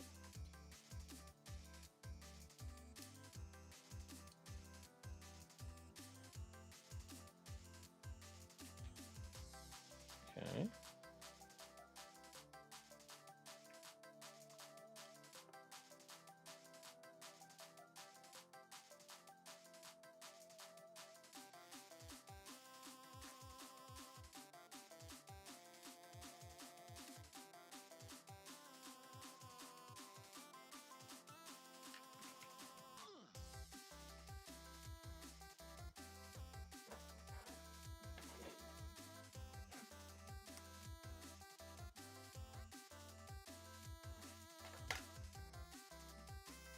Alright, so now I think it's saying to rotate to the other side and remove this piece because they got to be within certain distance of one another. Okay, so it's saying to pop off that piece and this piece. Okay.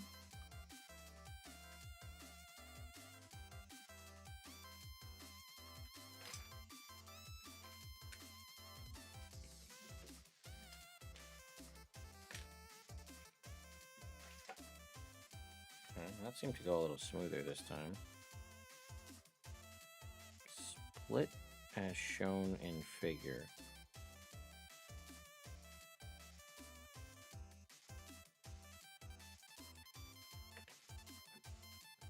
Okay, now it's having me okay. Now it's... Alright, that came off pretty easy.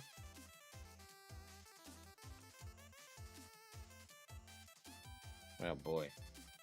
Yeah, I knew I should have stopped. Oh well, now we're here.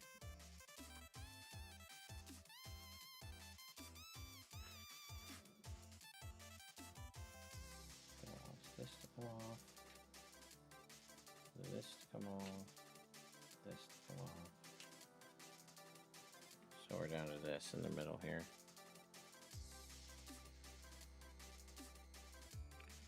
Take out the disassembled building blocks and reassemble them.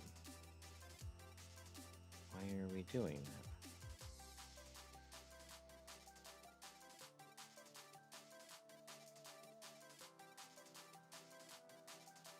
Okay.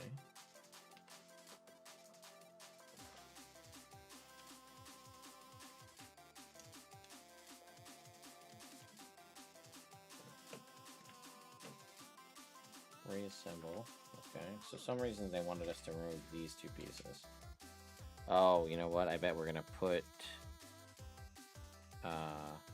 are we going to put lights?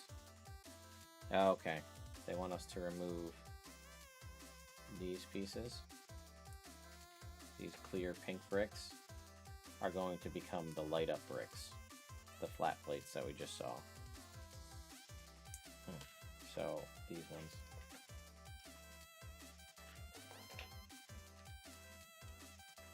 Okay, so the first one that comes out of here is gonna go, well, it's gonna be this one.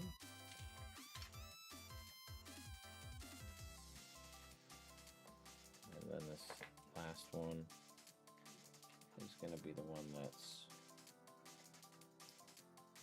side by side. Like that. Okay. Now it's telling us to take apart this one.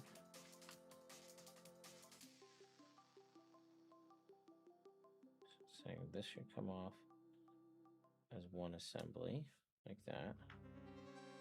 This should come off.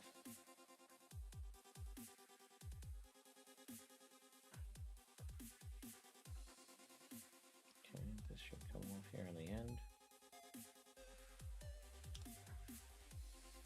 One assembly, and we just need to get this middle piece here.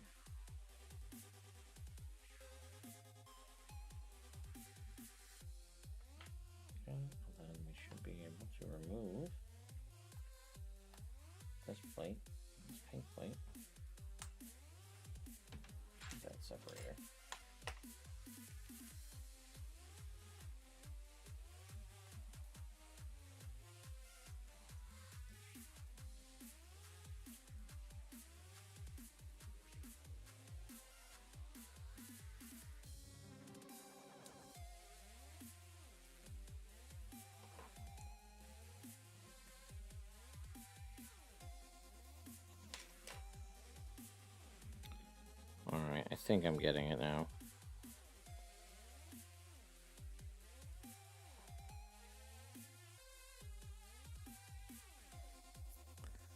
Okay, disassemble. And then we take this. Put this back in place.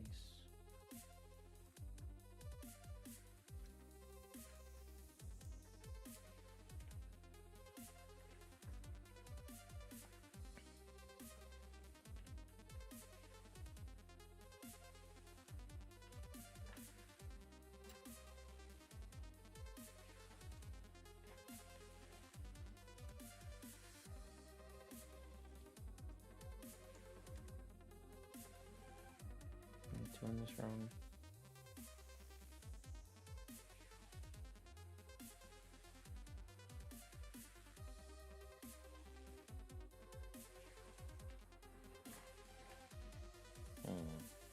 Okay, that's that. Okay, and this comes around and goes here.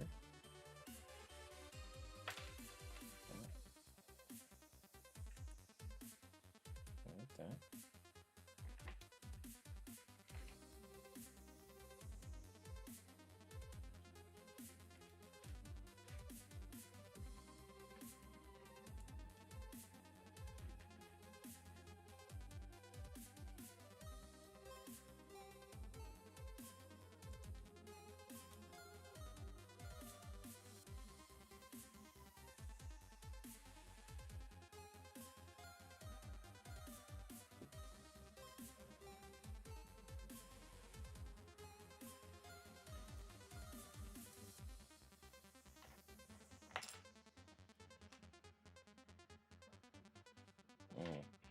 Okay.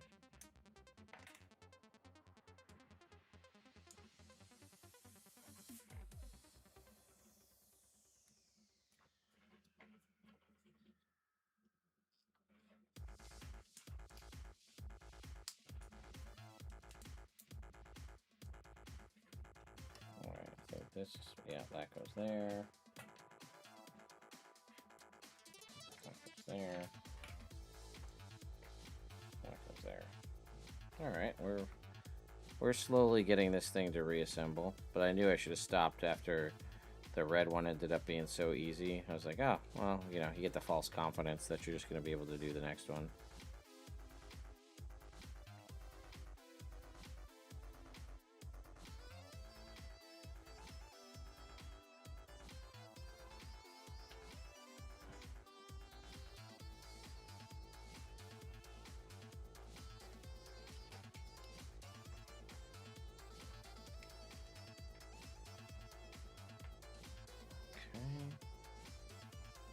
Now we reassemble. This goes right like this, I think.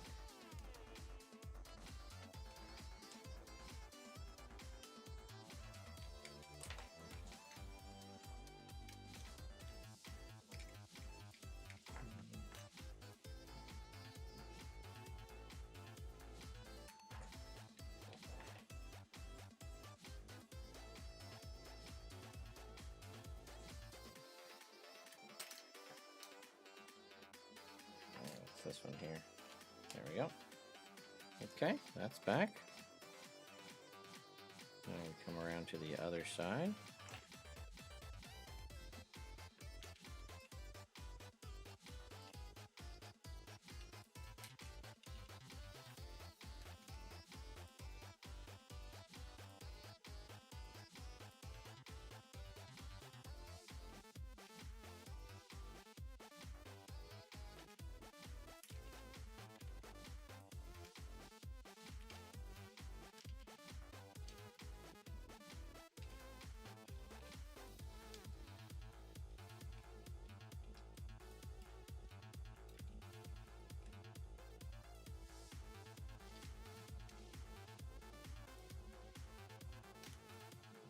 Okay. Then I think we're probably just going to slot these two in. Right? no, reassemble. So this goes.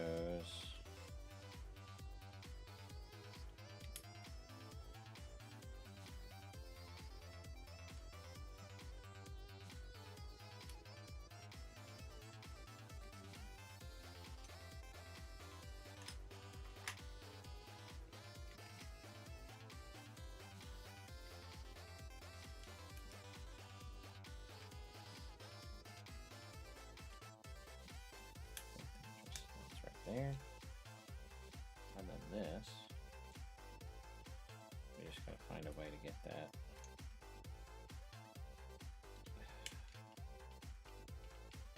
This one will go in, no problem. It's just getting this one to get in place. All right, let's see. We can pop. Oops.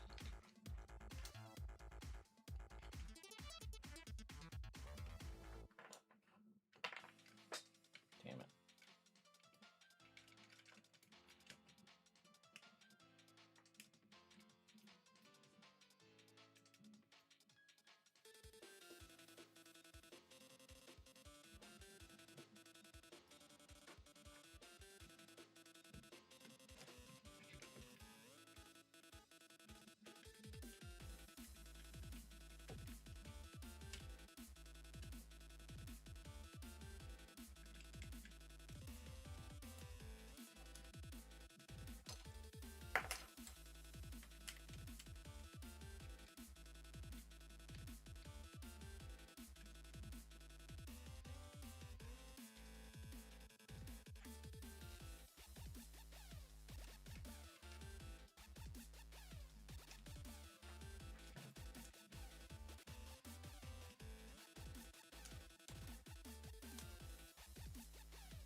Okay, that's in.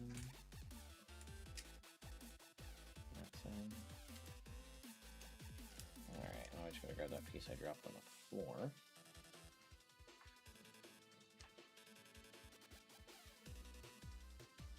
Where the hell did this piece come off of?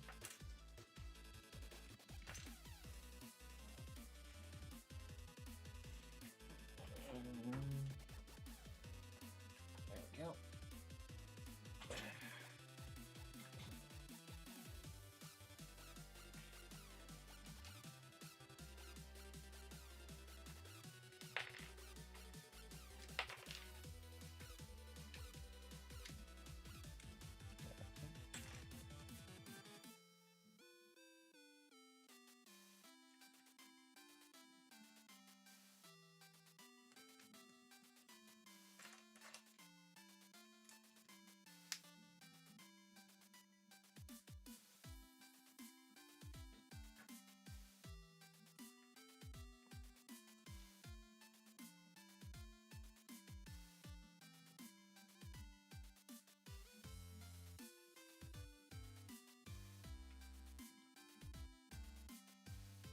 I don't even know where this piece went.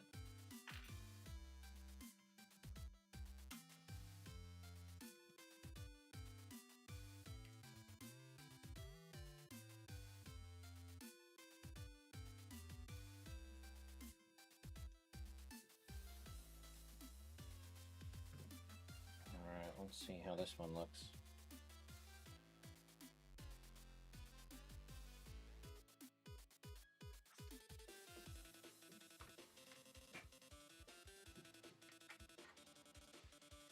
And there's our amethyst.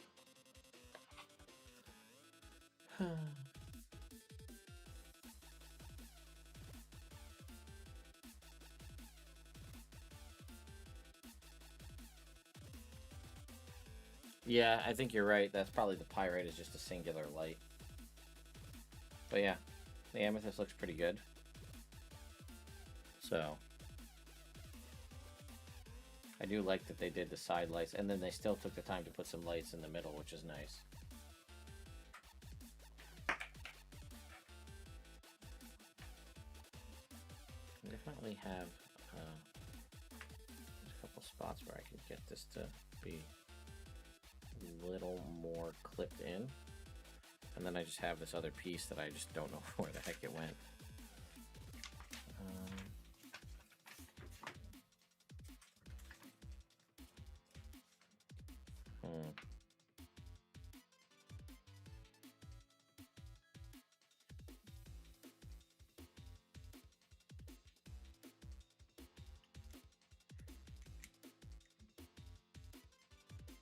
Ah, I see. It was right here. All right, there we go.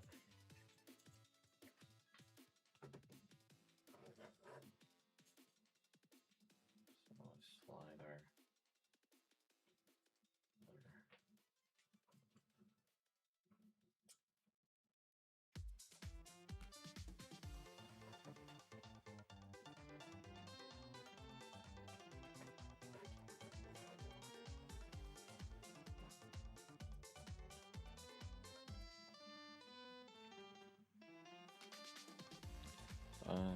Let's see.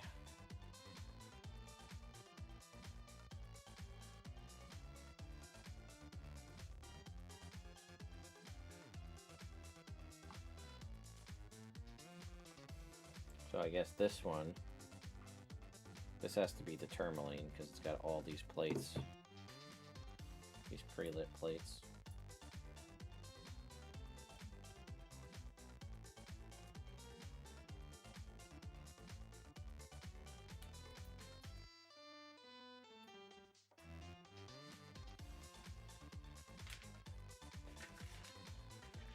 Left inside here, we got a couple jumpers. Oh, maybe not. Maybe there is no ambient light. It might just be this, like, again, like you said, this kind of just red. There's two. Is there two? Maybe there's just one that's a singular light. This single light pad. Because this is, these are all extension cables for jumping between. So yeah, I bet you if we were to scroll ahead that it's just like one light somewhere inside the pyrite.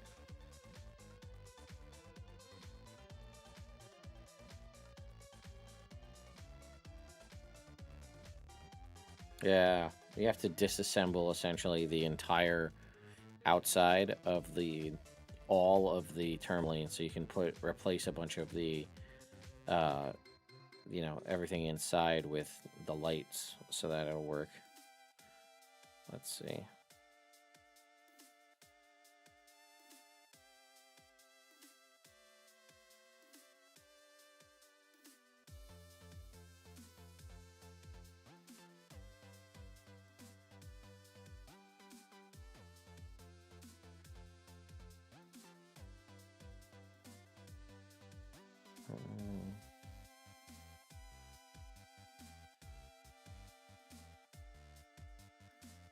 Hmm.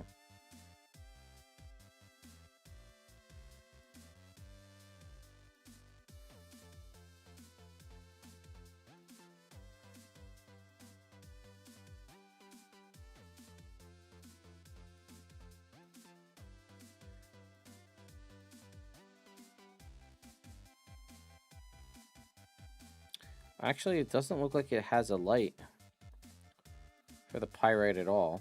It has a couple of, like, it says there's a couple of warm. I just saw the one.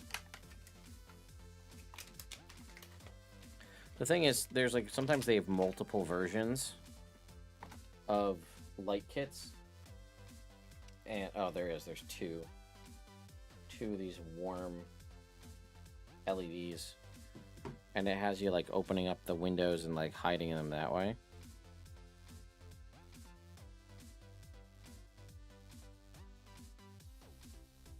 Let's see, where they put those lights.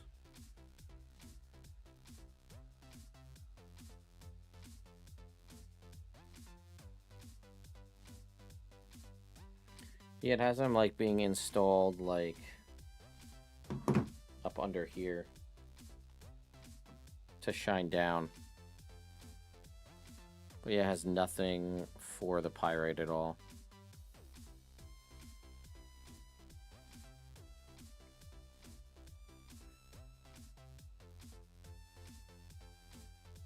Yeah, because the rest of the instructions are just lighting instructions, and then, like, how to maneuver all of the different stands together, so that way you can have them, like, you run all your wires and have it not, like, get screwed up.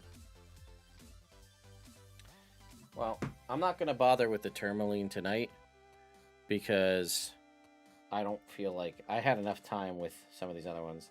I don't want to have to take all of these off to run all these, but I will go through the effort of trying to plug in all the other ones so we can see what that looks like. Okay, so we should just be able to jumper these.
Those hooked up.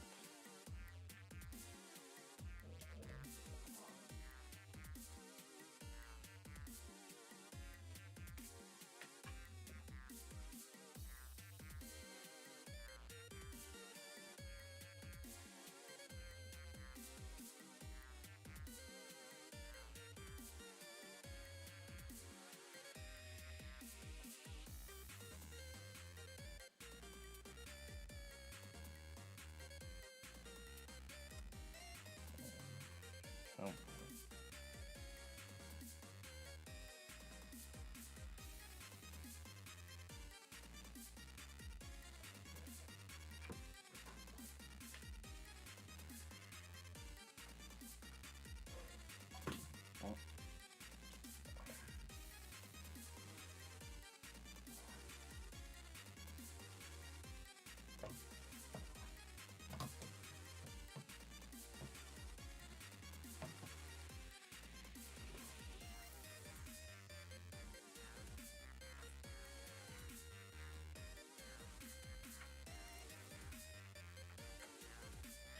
How's that? So, and then again, just imagine that the tourmaline is lit up too.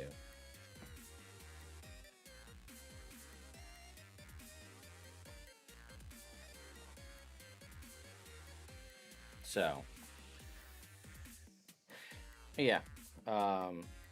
Like I said, light kits can, as you saw, can be a little difficult, especially like the instructions aren't always the best for these, but I mean, you want to talk about a cool like statement piece on a shelf. When I'm done with the D&D Lego set, I am going to buy the light kit for the D&D Lego set as well, so that that will all be lit up when I finally put that in place where it's supposed to go. But yeah, I mean, it looks awesome. The watermelon tourmaline will look really cool because these are just white lights that are inside this kit here. These are all just white. But that's why you have to get it like behind all of the color aspects so you can have the light shine through.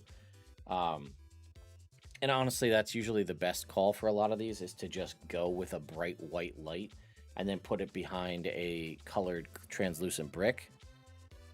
Yes, the D&D one will be nuts. I mean, I have a picture I think on Instagram somewhere where I did the entire Halloween Town for Nightmare Before Christmas. So that one had like the fountain lights up. That one even has like flickering lights and color change lights and stuff. It has like the whole moon aspect, where Jack is singing his kind of lament before he goes off and finds Christmas Town. Like it lights up the whole moon. It's pretty sick.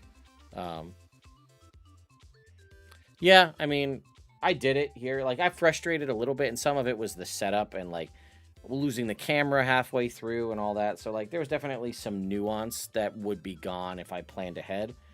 And like I said, when I go to the new house, The plan is to build again. I'm going to build another office. So, um, but yeah, that's our mineral set with our sick light kick. I also didn't realize that it's designed for these to slot in between. Like they come in here and they sit in there like that. That's the design. So that's what it looks like. But yeah, let me come back over here, and we'll come back. Um, but yeah, oh Jesus, see, this is the problem: is everything's too tight here. So when I go into the new house, I'm gonna have about 800 square feet of an attic to finish, which will be part of the sort of DIY channel. That'll be some of the main focus. Will be the process of conditioning and finishing off that space. But like, this room is pretty tiny that I built for this. So closing on the house hasn't happened yet. Closing is in over a month from now. So when the actual move is going to happen, I don't know. It might be one of those things where you're like doing drips and drabs of like bringing stuff, little bits here and there to try to lessen the load of what it would be to like hire a mover. Because like we'll hire a mover for the big stuff because that's what you just do, for like big furniture pieces, couches and whatnot. But like we might be able to ferry, smaller stuff, whether that's with a U-Haul or just with our own, vehicles and stuff. But yeah, because like this space is pretty small, I'll be able to make a larger sort of recording space in this attic, and I will be able to take the time to do what I did when I built this, where I basically fully soundproof everything and all that stuff. And honestly, it'll be even better because some of the hardest noise to protect for soundproofing is impact noise. Somebody jumping and stomping on the ground up ahead, because they're stomping on the floor. And I did as much as I could to isolate the sound, because a lot of that sound transfers through vibration because they're stomping on the floor. The floor is connected to the subfloor. The subfloor is connected to the floor joists. The floor joists typically are connected to the drywalls connected to that, so the sound reverberates into the room. So I did a lot to decouple all of the sheetrock in this room from the studs so that it's hanging on isolated clips so that there isn't a lot of, noise transfer. But the benefit of being on the upmost floor is no one can cause impact noise because you're the top floor. So that should help quite a bit, and then I'll be able to obviously design it the way I want, but I'll have a lot more space, and I won't be as limited. Like here, I was limited by the pre-existing door. I was limited by needing to be able to have access to the septic, right? The septic line is on the other side of this wall, so like if you need to service it, you need to be able to access it, so I couldn't go all the way to the wall unless I wanted a septic pipe running through my office. So, yeah, I needed to, go through some stuff with... I was limited in what I could do here, like I said, so I had to make some adjustments to things. So, because I won't have that in this new space, I'll be able to make the room a lot bigger. It might even be able to have vaulted ceilings if I want, because it's an attic, but be able to get it all soundproof and be able to build the proper kind of recording space.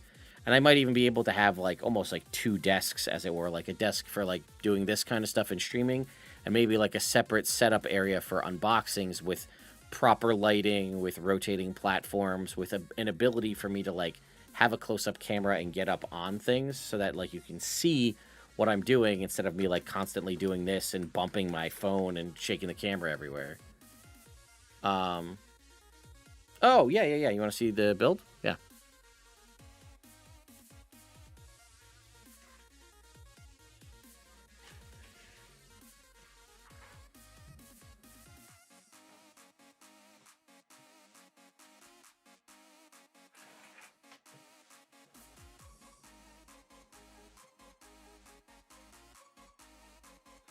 There you have it. The and then let's see. I don't know if this will reach far enough, but and there's obviously the ones that I did do the light kit for. So this one I still need to do the light kit for, but and then obviously attach like the display lights and stuff, but. And like I said, it's getting pretty blown out on the camera. It's much more subtle here in person. So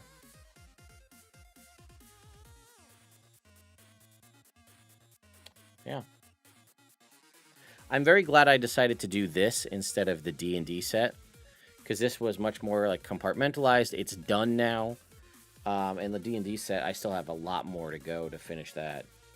I've done like half of the D&D Red Dragon set, but they also underestimate how long like those big Lego sets take. So, yeah, I guess it does kind of look like the inside of a tanning bed. The only thing I don't like is you can kind of even see it here is there's this black wire that's connecting this piece to this piece. Now, if I really wanted to, I probably could have popped up this plate and stuck it underneath to hide it. Thankfully, again, from a distance, and unless you're really looking for this black wire that I've pointed out, you won't really see it. But yeah. So, I had fun though. This was a good time. And you know, in an ideal world, in this new place, I will be, if I'm lucky, doing content creation full time. If I'm lucky, but that relies on help from all of you out there. So that's why I've been so focusing heavy as we're gearing up to possibly do the move of putting out content every single day, short form content, long form content, posts, pictures. That's why I started a pet based Instagram for my dogs. I also started a literary Instagram, for doing like reading books and stuff. Which it won't just be obviously fantasy and smut books, which is obviously what the rage is in the book talk bookstagram world. But there's also some classic books that I just have not read that I'd like to read and do reviews of. Like, I've never read Dragons of Autumn Twilight, right? I want to read that. There's a few others, but it's called Wiz Reads. I'll put it out here in the chat. Here, hang on. I haven't done a ton of posts on it yet, which is why I haven't like gone out of the way to like promote things. So, like once I get things to a point where I'm like, I also, by the way, here's the Instagram.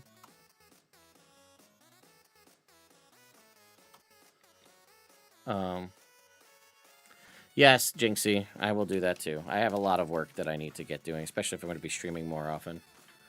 And like honestly, I hadn't really put myself back fully, like because I was just doing YouTube streams for a long time. So I hadn't really done full time on, like, full blown on Twitch in a while. And like I used to have a really robust set of Twitch commands and stuff. But, yeah. Now once I get to the point where I will be, have a content, like enough content, I will definitely be promoting my other channels formally on my social medias and here on YouTube and stuff and Twitch. So that'll be coming. But actually, I have about like 5 or 6 giveaways that I'm going to be launching next week.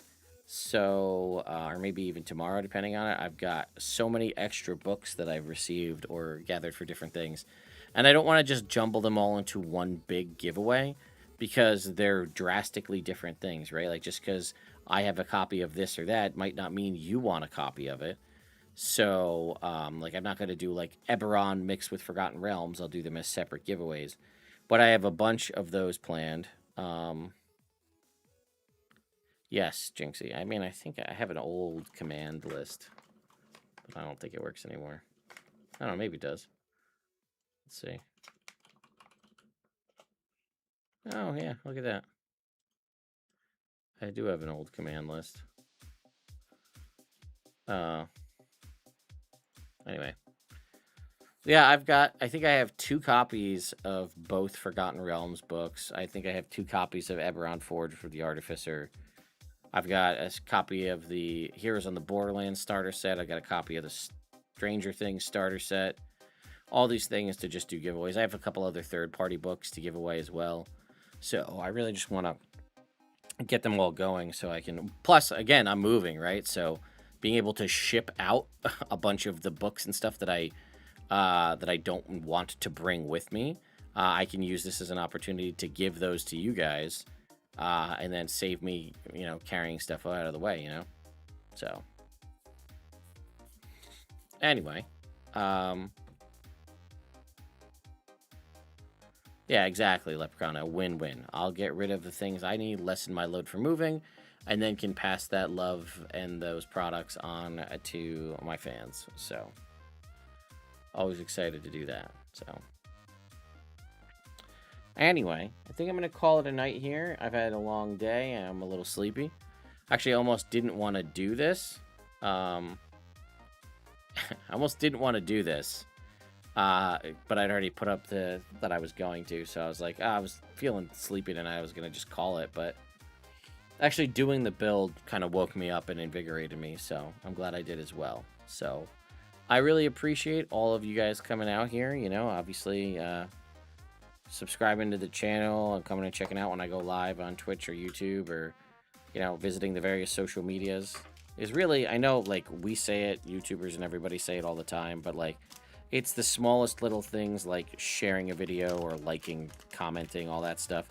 It really does truly drive stuff up in the algorithm and help us out quite a bit, so we definitely appreciate when you all do that. I'm also, like I said, I'm in the process of running a bunch of different ideas for revenue streams.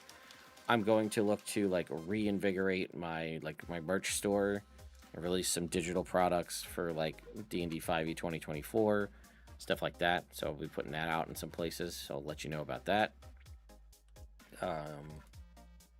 Yeah, I might start running paid games on Start Playing again as well. So there'll be opportunities if you want to play with me. Those will be options as well. So, lot of thoughts. So, anyway, thank you all so much for watching. And wow, hearing for the tier 3 sub. Thank you so much. Throat butter stickers only for you, Jinxie. But yes, we'll see. Anyway, thank you guys so much for watching. I'll see you next time. Who knows? I might be back tomorrow playing more Marvel Rivals. We had a blast last night. So, and at the very least, if I do take the time tomorrow to finish this, keep an eye on social media. I will post pictures of sort of the whole thing done up and finished one last time. We'll just kind of, here is our set. So I'll post like some pictures of the final product once everything's all done and fully wired and cleaned up. So anyway, thank you all so much for watching, and I'll see you next time.